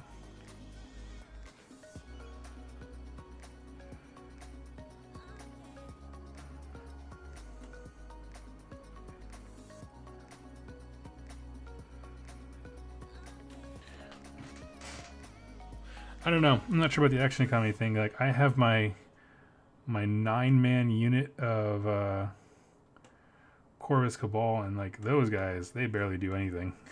Like attack wise, it's all about just moving into position.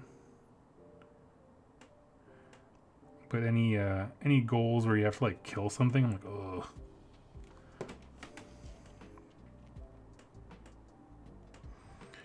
Use the Shadespire Ard Boys. That's good advice. I have enough of my own Ard Boys and the Shadespire ones. So that's good advice for folks.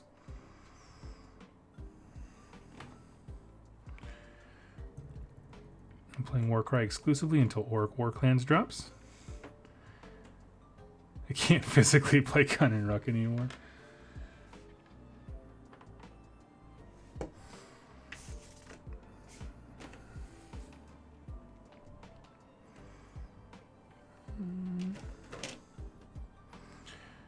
I do get that feeling.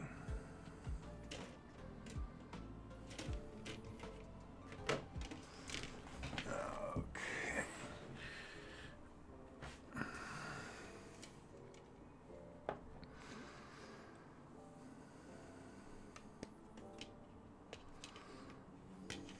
It's yeah, I mean, obviously I didn't really play anything with Bone Splitters in the current age, but back in the day, I enjoyed the Gun and Ruck when it came out, but I always went with the melee version where they could violent attack.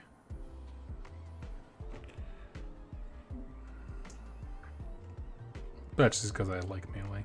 But I understand in the current age needing to branch out into other stuff.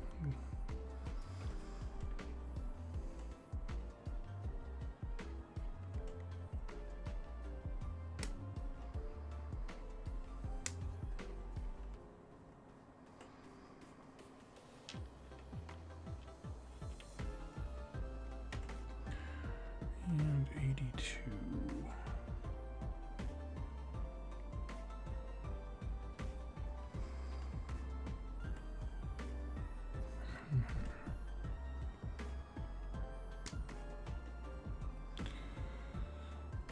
Went against Stormcast twice with a list of 15 grots. Nice.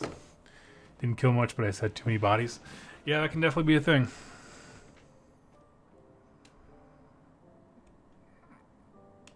That's the biggest issue I see with Warcry, though. The missions almost decide themselves with how heavily many of them favor one warband over another.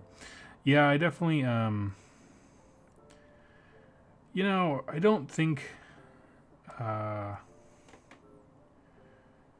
feel like if they had come out and said, like, hey, guys, this is for, like, your narrative type games, like heavy narrative, creating your own stuff, picking your missions instead of drawing randomly and that kind of thing, like talking with your opponent and that kind of stuff, you know, I think it would have, I don't know if it would have sold better. I don't think so.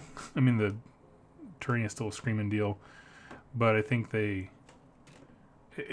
really think it's just a narrative game, and that's cool. I like that. I know not everybody does, but I believe it's Suno23. Hey, my wife and I were just watching your hobby hangout video from yesterday. Wondering what brushes you use. So I just got those. Those are brushes from Games and Gears. They're located overseas, I believe, and I like them. They're nice. I'm gonna use them a bit more and then do a more detailed review. But so far, I've really been enjoying them. I usually buy like cheapo, like bargain bin brushes, and I've had some people reach out and be like, you know, there's some drawbacks to them. Not the greatest thing in sliced bread. There are better brushes. I'm like, that's fine, but it's still much better than anything I was using.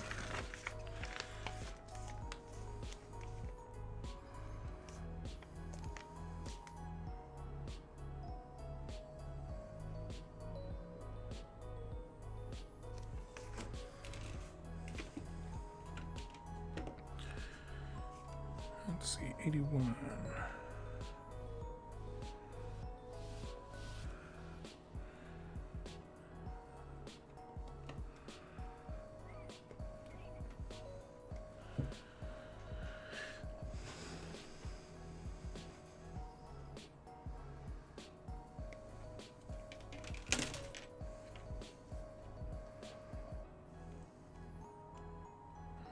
That and 88.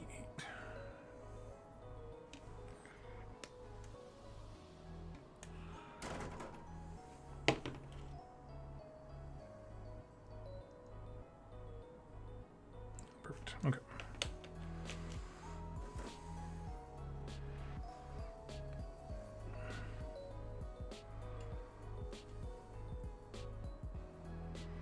Give me 1 second. I just had to turn away to find a part on the sprue.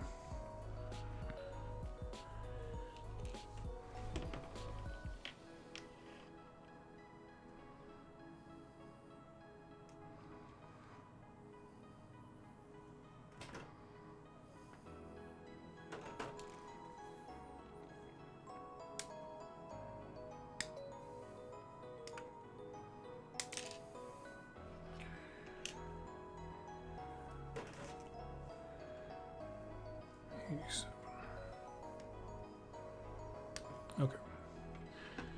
Just finished building my first ever 2K army, Stormcast Heroes. Looking forward to getting a bunch of narrative games, sweet. But I would love to build a Maggotkin army sometime later, though. That's awesome. Well, enjoy your army, my friend. Feels good. First army always feels great.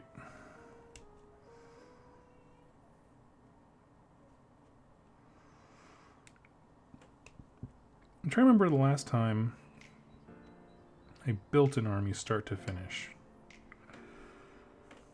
Because usually I get stuff used. This is all part of why I'm trying to force myself to settle down with one army.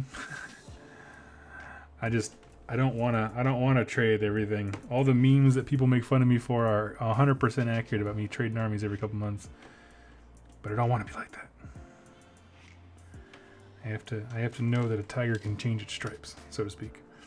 Part of that is making it so that I'm doing so much work on a project that I won't want to give it up, right? Forcing that endearment. You will love this because you spent too much time on it to not, is basically the idea. Are you gonna get some Marauders to support your Blight Kings?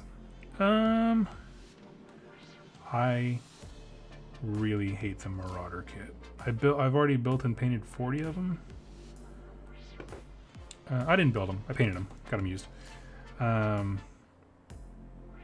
not a huge fan. I don't plan on it. Someone in the chat yesterday recommended what are they called? The Harpies or the Gargoyle dudes from Warcry as just like these little cheap objective grabbers. They work for everybody. That's an interesting idea, especially because I'll be building those anyway. So it's like,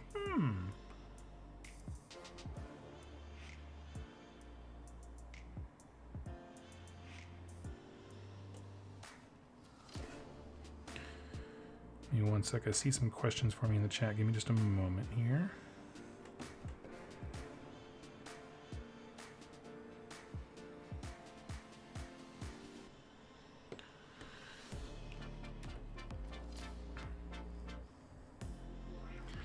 If you take PVA glue and pour it on some corkboard, then hit it with drops of super glue, looks great for Nurgle. I don't know what that would look like. That's interesting. Really want to get that game. I just always think how many models I can get with 60 bucks. Which game? I'm curious. Mithlinthar, how's your KO? KO are doing very well in the precious care of one Mr. Jack Ballard, who is over at Rerolling Ones.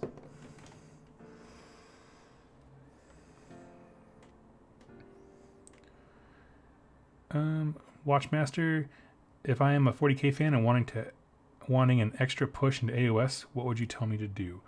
Let me ask you this as a follow-up question. Are you mean an extra push in terms of like lore or accessibility? Tell me what you mean by extra push, and I'd love to I'd love to offer some advice. So kind of expand on that question a bit more, and I'd love to help. David Blenner, feel the same way on the army swap. My locals joke, I will just buy a new army off of me once I get it done.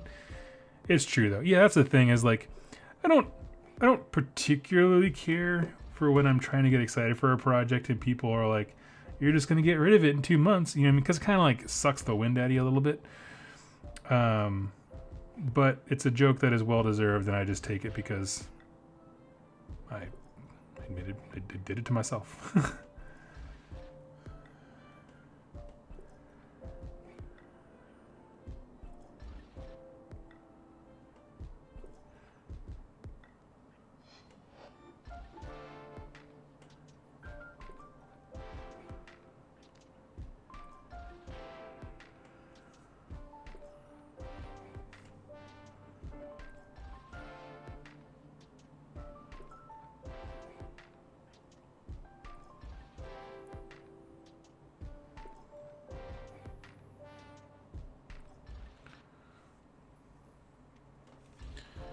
Let's see.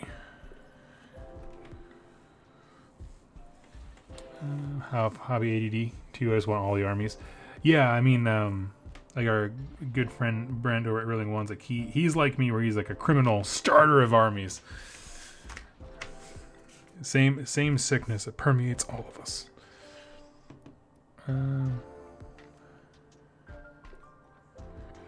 What up, Ben?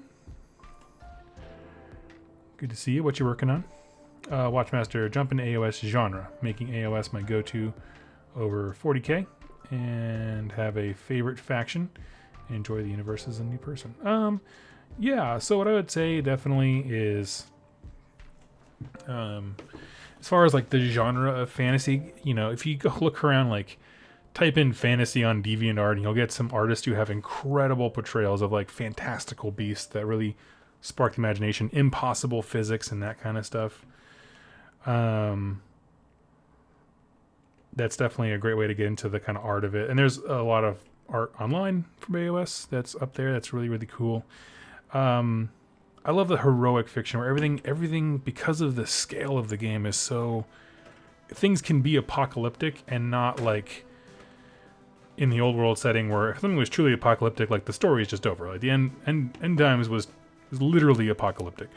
But it can do those things, but the much like in 40k where the universe is so vast, in this case the realms are so vast that you can have those things. You can have those moments of like, oh my god, we're gonna lose everything, and still maintain a story arc afterwards. As far as, you know, how to get someone to kind of jump into a faction, like the best thing I can do is just go to a GW and either ask them for a lore video. I obviously have lore videos on just about every faction on this channel, and just listen to what speaks to you. Check out models. Obviously, you say you're a 40k player, you know about models. Yeah,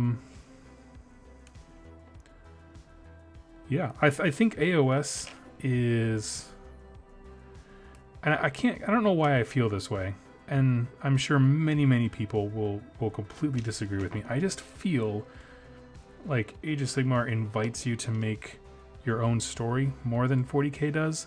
And maybe that's just my perception because there's so much history and backstory and information about the 40k universe.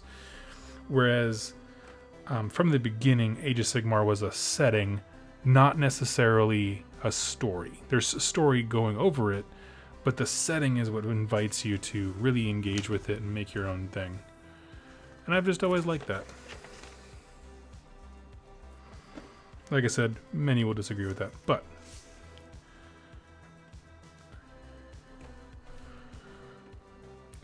folding laundry, unfortunately. Rather be hobbying. Spent last hour paying the cat tax and blowing up the mentally deranged on Borderlands. I love it.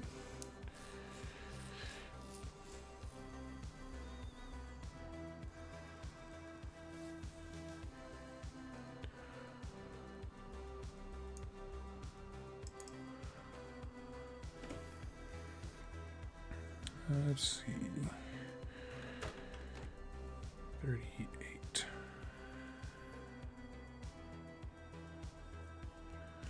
Issue 40K has been forwarded over 20 years. AOS is new and people can learn the universe as it evolves. Yeah, and that's a big thing of it. Like, honestly, so let's say that they didn't destroy the old world. They just kind of revamped the game mechanics to make, so it's functionally Age of Sigmar, but it's still the old world lore. I probably never would have started a YouTube channel because the amount of information was so just overwhelming, frankly, that it was real rough to try and get in and understand stuff in a reasonable way. So I was just like, man.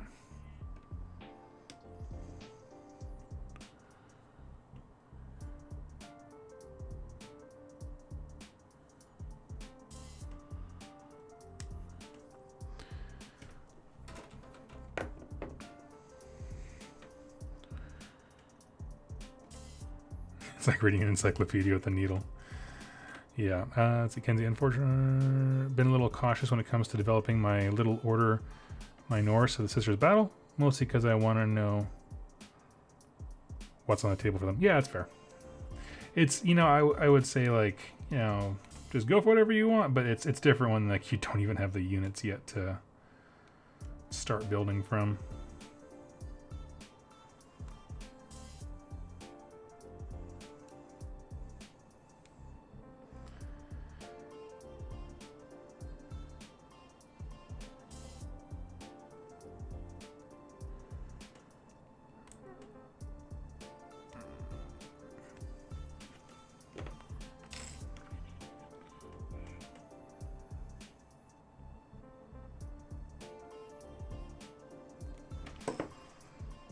I think the slew of AOS lore is to make up for the dearth at launch. I would agree with that. I don't have a problem with it. I don't care where it comes from. I just wanted it to be good lore.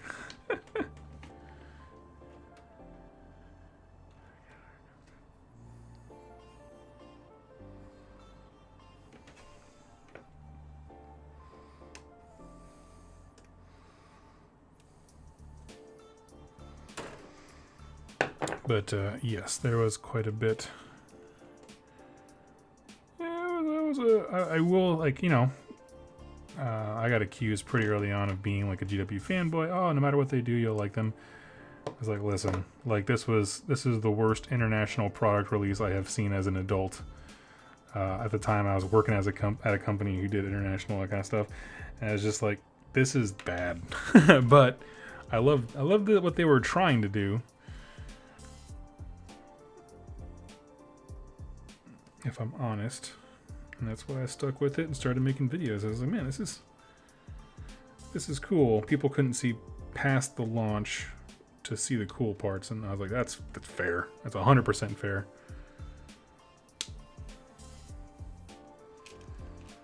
So we need 44.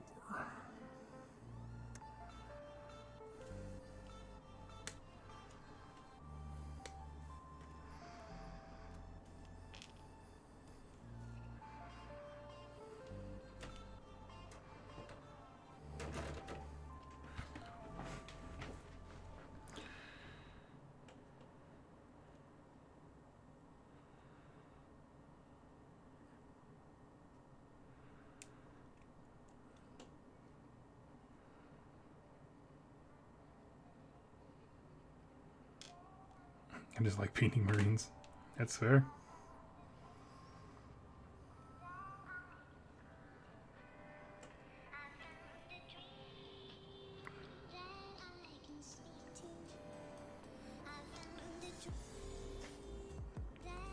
In Memphis, I think they wanted you to explore the unknown in the Age of Sigmar as the Stormcast did.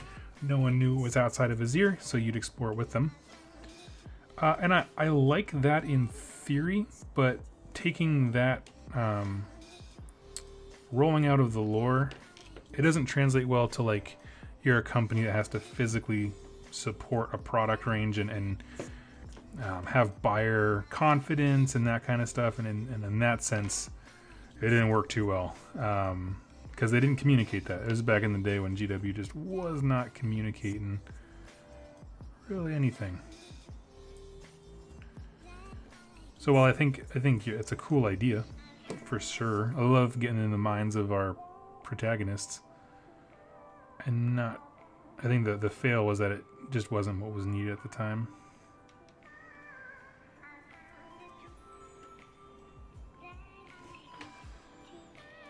$40 and $41.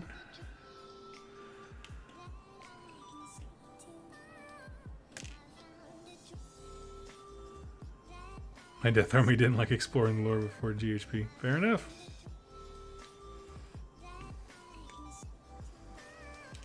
That's a big turning point for a whole lot of folks.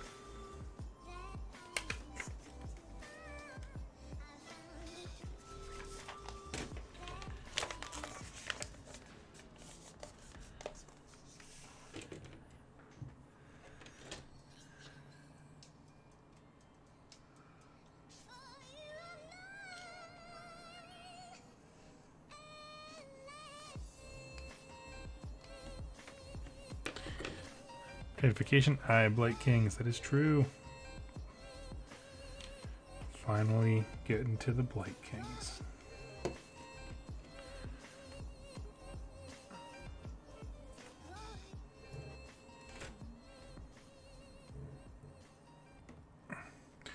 you think there will be a Star Collecting box in the new Death faction? Oh, the Ossiarch Bone Reapers. I wouldn't be surprised, but I certainly wouldn't expect it for about a year and a half or so.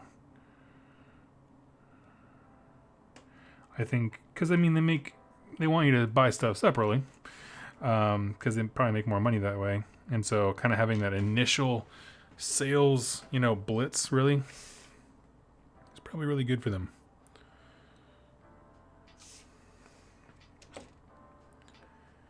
And then maybe as things kind of taper off, they can make easy entry points so people can then jump in and then start spending more money in various ways.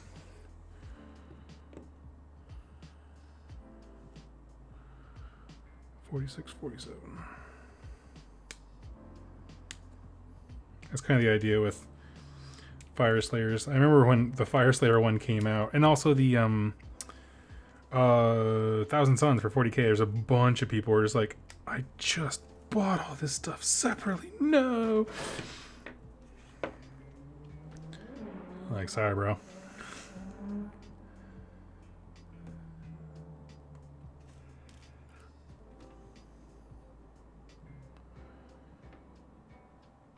What Christmas Battle Force boxes do you think we're going to get? Well, we can certainly count on a Stormcast one or two. That's a good question.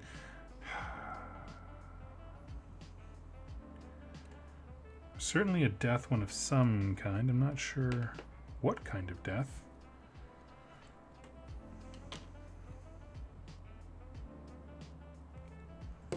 Which one did they do last year? Because I think the year before last was the Neferata one, if I'm not mistaken.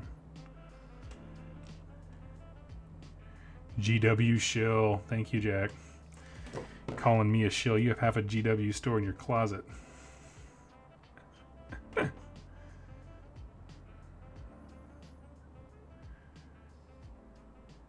You guys ever looking for a model that no one else has? Go to Jack Mart. Customer service is terrible, but they got what you need.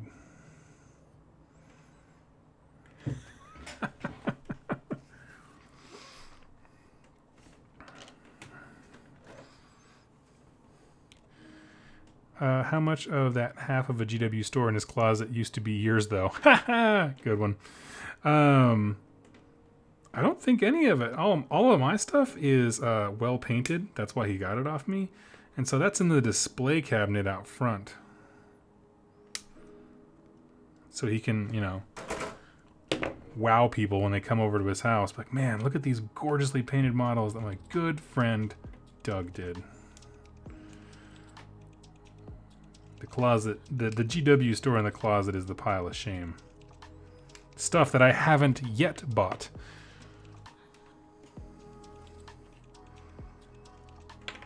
To paint for him.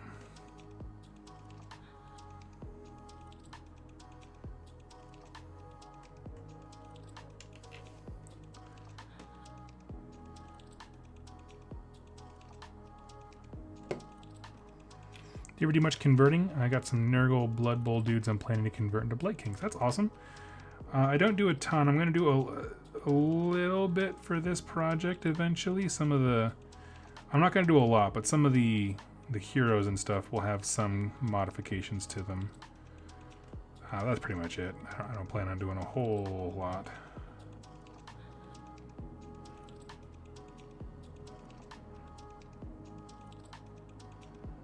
The Lion, the Witch, and the GW closet. That's exactly right.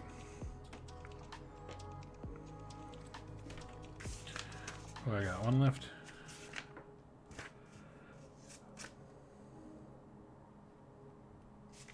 Yeah.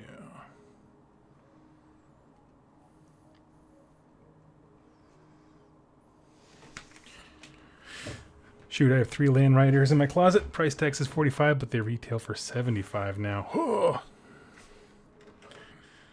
Well, you know what they say? Buy low, sell high. There you go. You're all set, man. Sounds like you just made $90.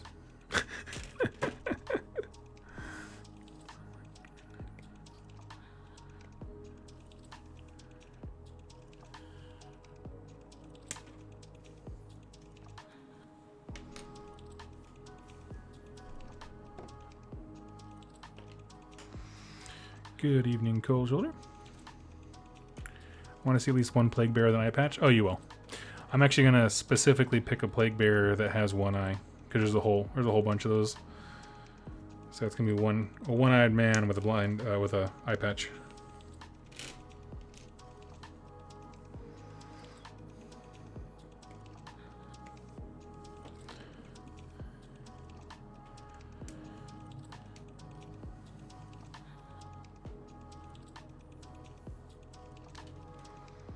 Gotta go. Have to work. Good night. See you later.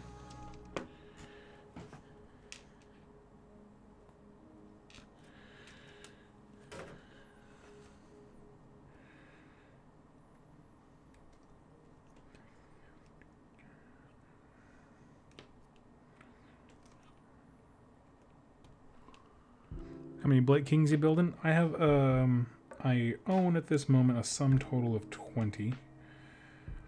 I'm gonna build and paint them first, but eventually I will be getting more. I'm not sure how many.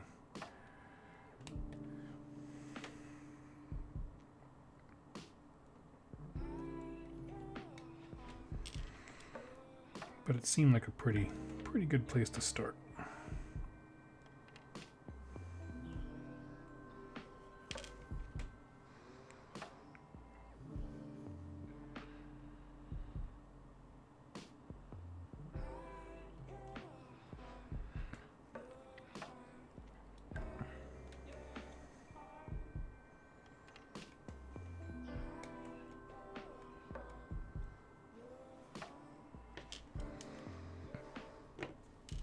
Such a fun kit.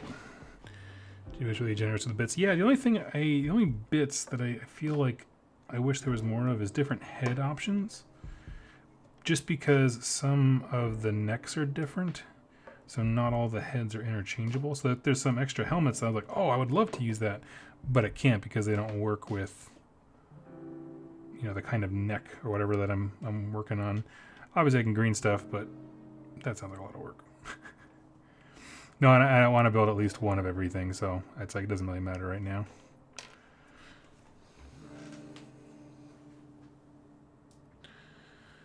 Okay, so we got...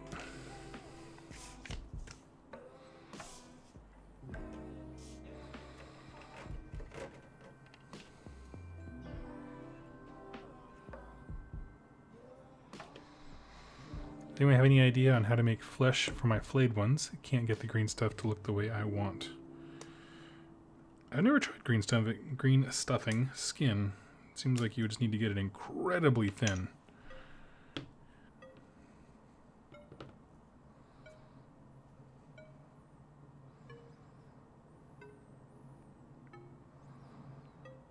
Okay, so we got that.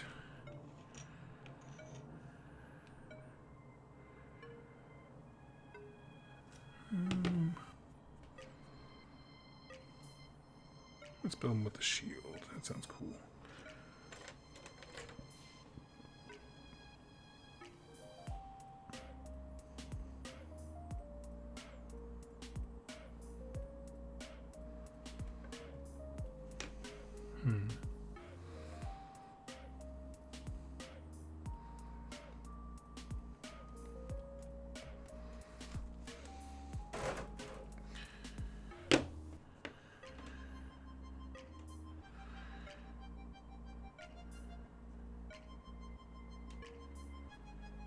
Building Typhus. I think I should send you one so you can share in the not fun of building him. Oh no. I don't have any definite plans to build that guy, but that's a bummer to hear that he's no fun.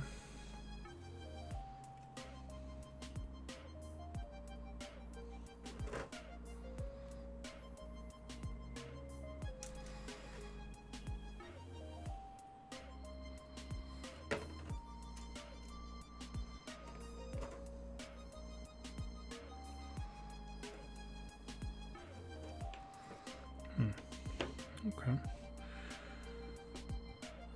This needs 68. Kind of got turned around. All these parts look very, very similar.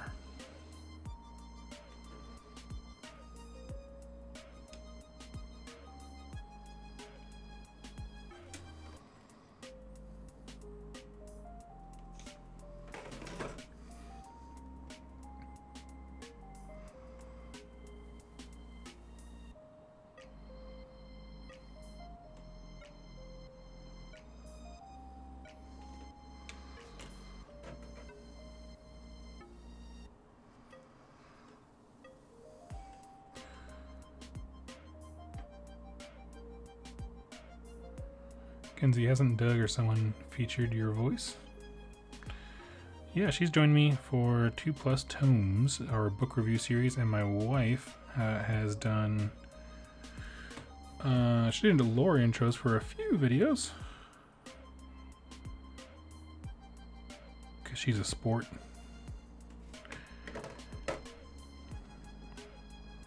Can I not find this arm bit? 68. Ah.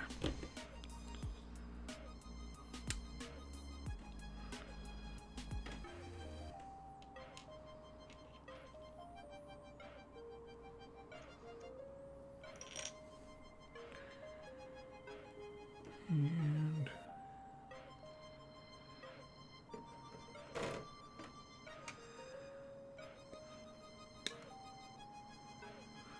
man, this last guy is a bear. Has my wife painted any models? She paid painted a banshee and liked it. You know, she generally finds painting stressful because she gets in the mindset of like, I want to do it right, and you know, I find painting very relaxing because in my mind, you can't do it wrong.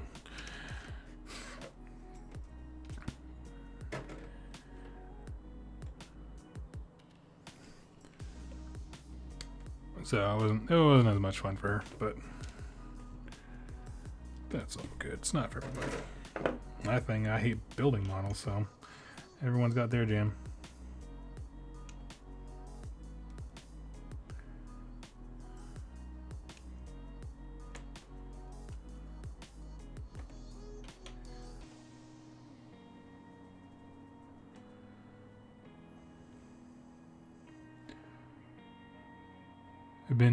It's late. I've been drinking and my my cat keeps taking my socks away. That's funny.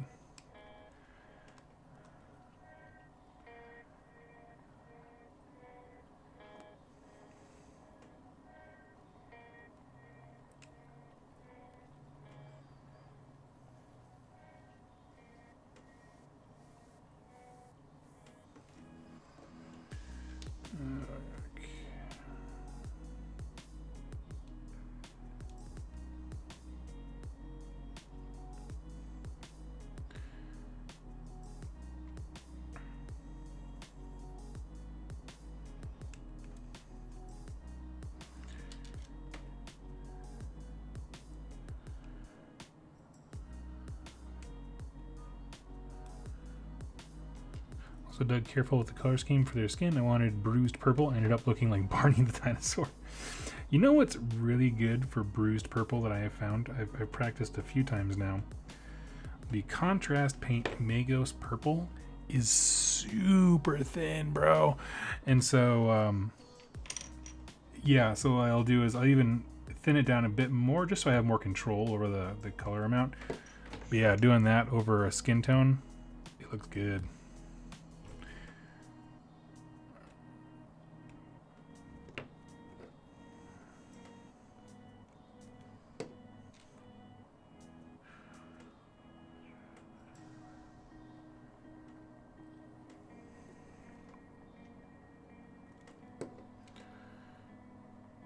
Prior to the contrast savior paints. I like them. I'm a fan. But you know what's interesting is I treat them a lot like washes and technical paints more than I do paint by itself. I just find that to generally be the case.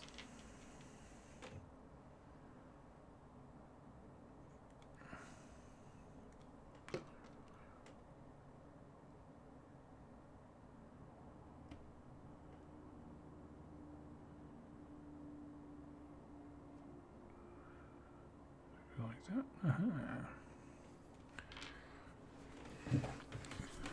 Magos purple. I love those guys.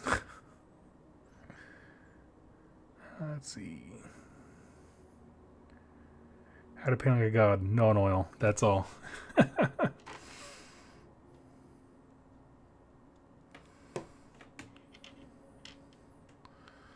Non-oil is pretty stinking great. Covers a multitude of sins.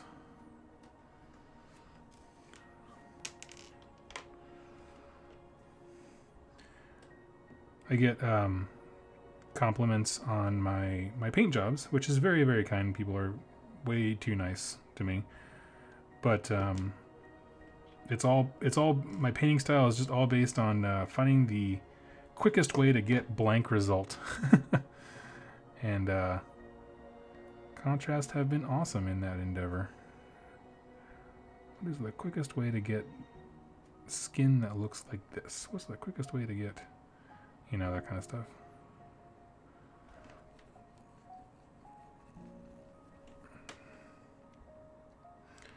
Have you ever thought of doing like a Riches of Age of Sigmar type video? Like maybe talk about Urgold, Warpstone, Soul Shards, Lunestone. Oh yeah, that's an interesting idea. So like all the things that people are fighting over? Is that probably a good way to say that? Just because what might have value for one might not be for the other. That's an interesting idea.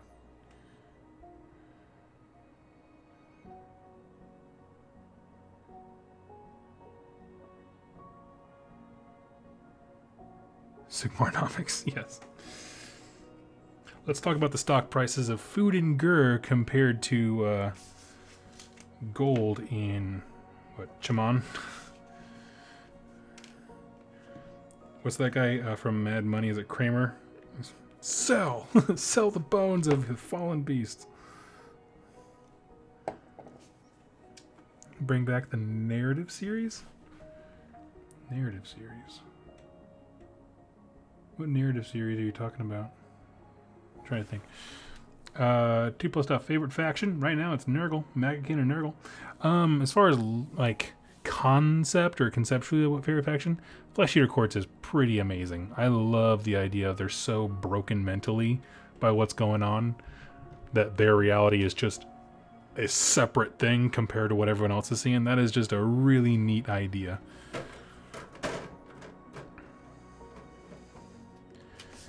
Narrative campaign series for games. Yes. Well, I'm certainly going to do that for Warcry because I can do it in my house. Anything bigger than that, it becomes a project.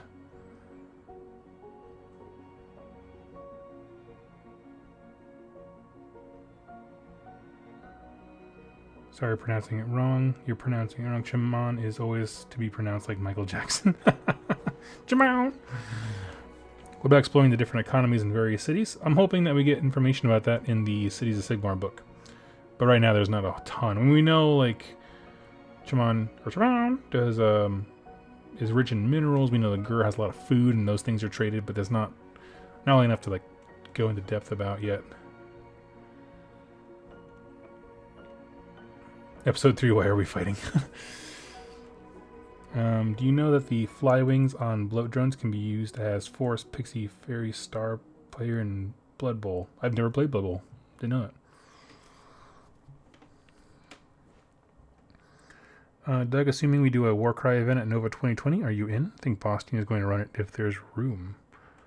Yeah, let me make sure I can go, but I would love to.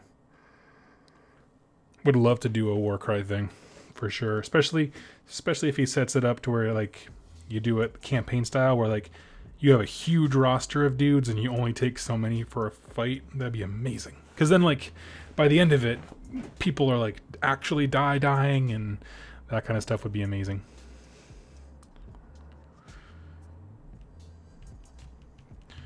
Protectification. Yeah, I wish we got more lore stuff in the core book.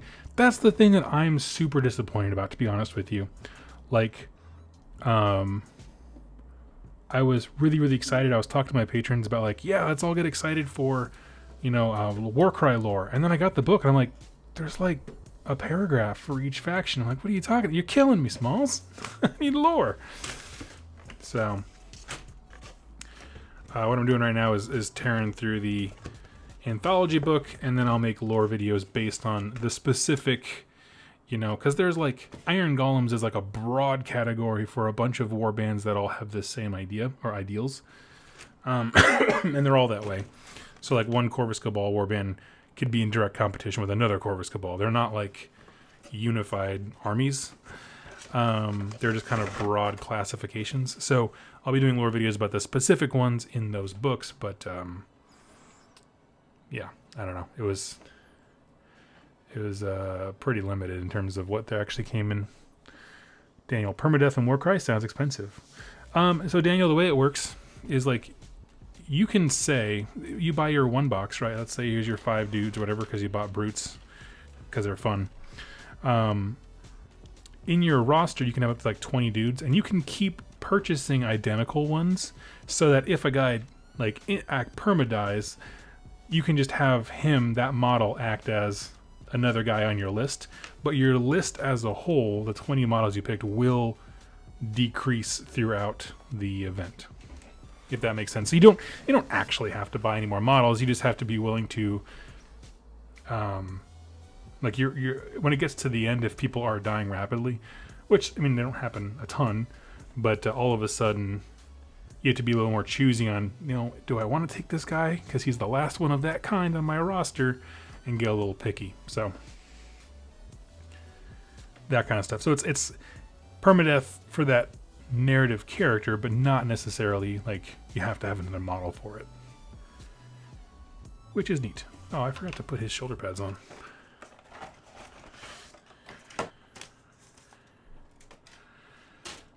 What am I thinking?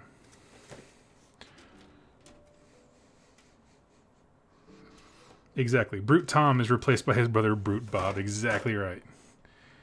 The whole Brute family got in the mix. Okay, got 71, 72, and 73.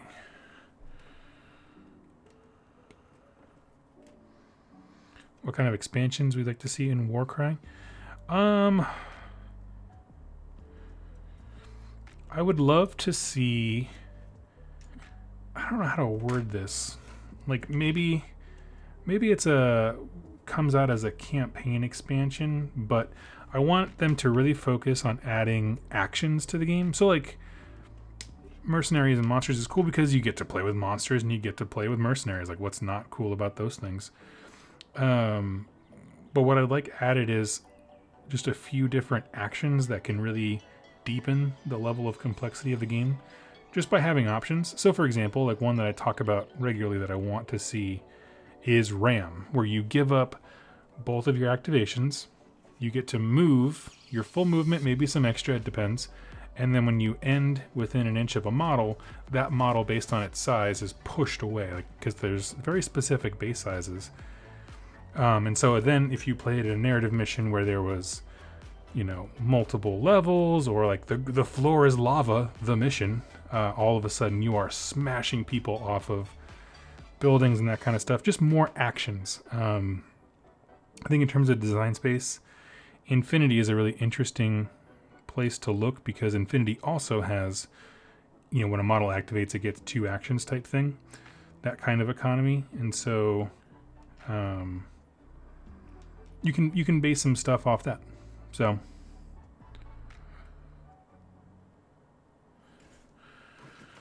but that would, you know, those kinds of things would like really deepen tactical options, because at that point you're not just adding fluff rules, you're adding options for players no matter what they're doing.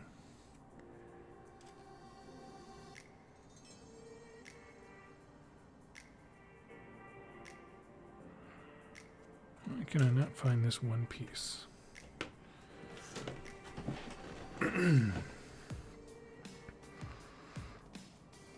It is literally the last piece that I need, and I cannot find it.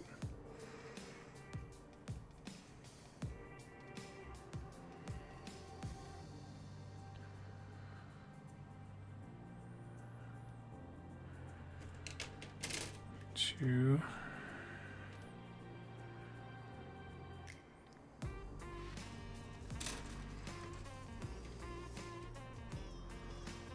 Ah, there you are. Why wouldn't it be on the complete opposite sprue?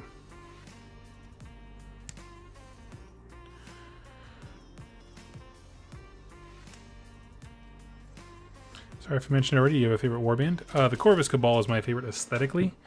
Gameplay-wise, I have really enjoyed the Bone Splitters. They are my favorite. They got some serious weaknesses, but if you can get in there and be fast and aggressive, and I love the basic charge ability, which I think Ironjaws also have, but for some reason the Bone Splitters, I just really like them. Yeah. Caca. Yes, you never sent me that video. I don't have it, of the Caca.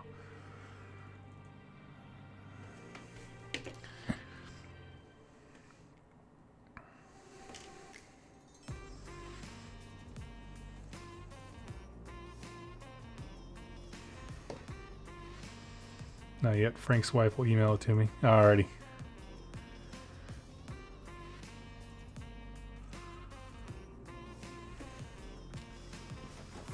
Cacophony.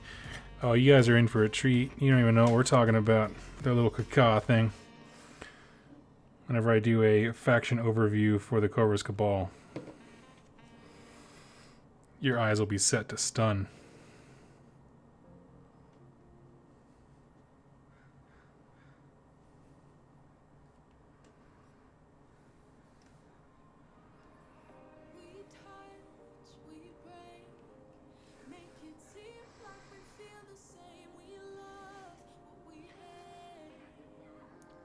In it, but we were so pixelated we look like Minecraft dudes. That's funny.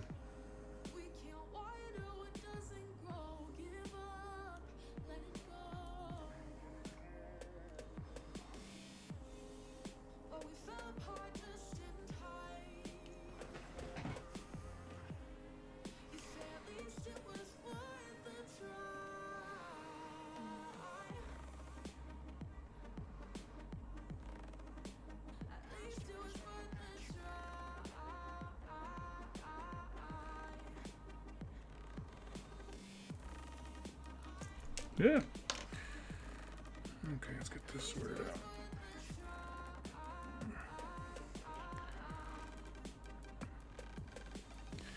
Anytime you use that ability in the narrative campaign, can you just play the audio clip? You know, I can't. And the reason I can't is because the caca dance is a visual medium. It's an interpretive thing. So you gotta be able to see it.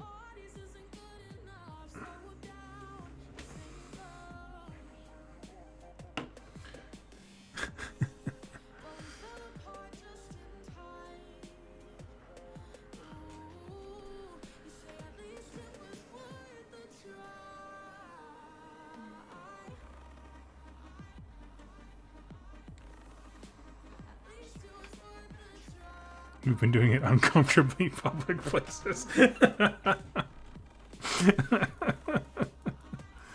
love it. I just made my day. Just going back over my work, making sure everybody's built. Looking good, looking fly.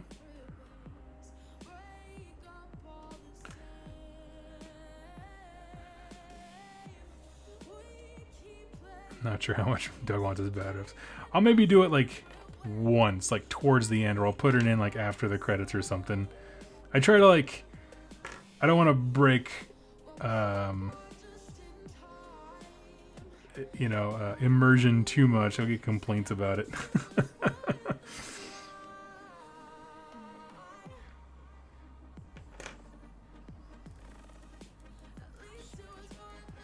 Cold shoulder. I was actually going to say look and fly, like Order of the Fly, but I wasn't sure how many people would get it because not everyone's an role player. Just do it for leader killer of anything. Oh, yeah. Sweet. So that is... This is my big fat unit of 10 Blight Kings. All done. 1, 2, 3, 4, 5, 6, 7, 8, 9, 10. Yep, I can count. Sweet.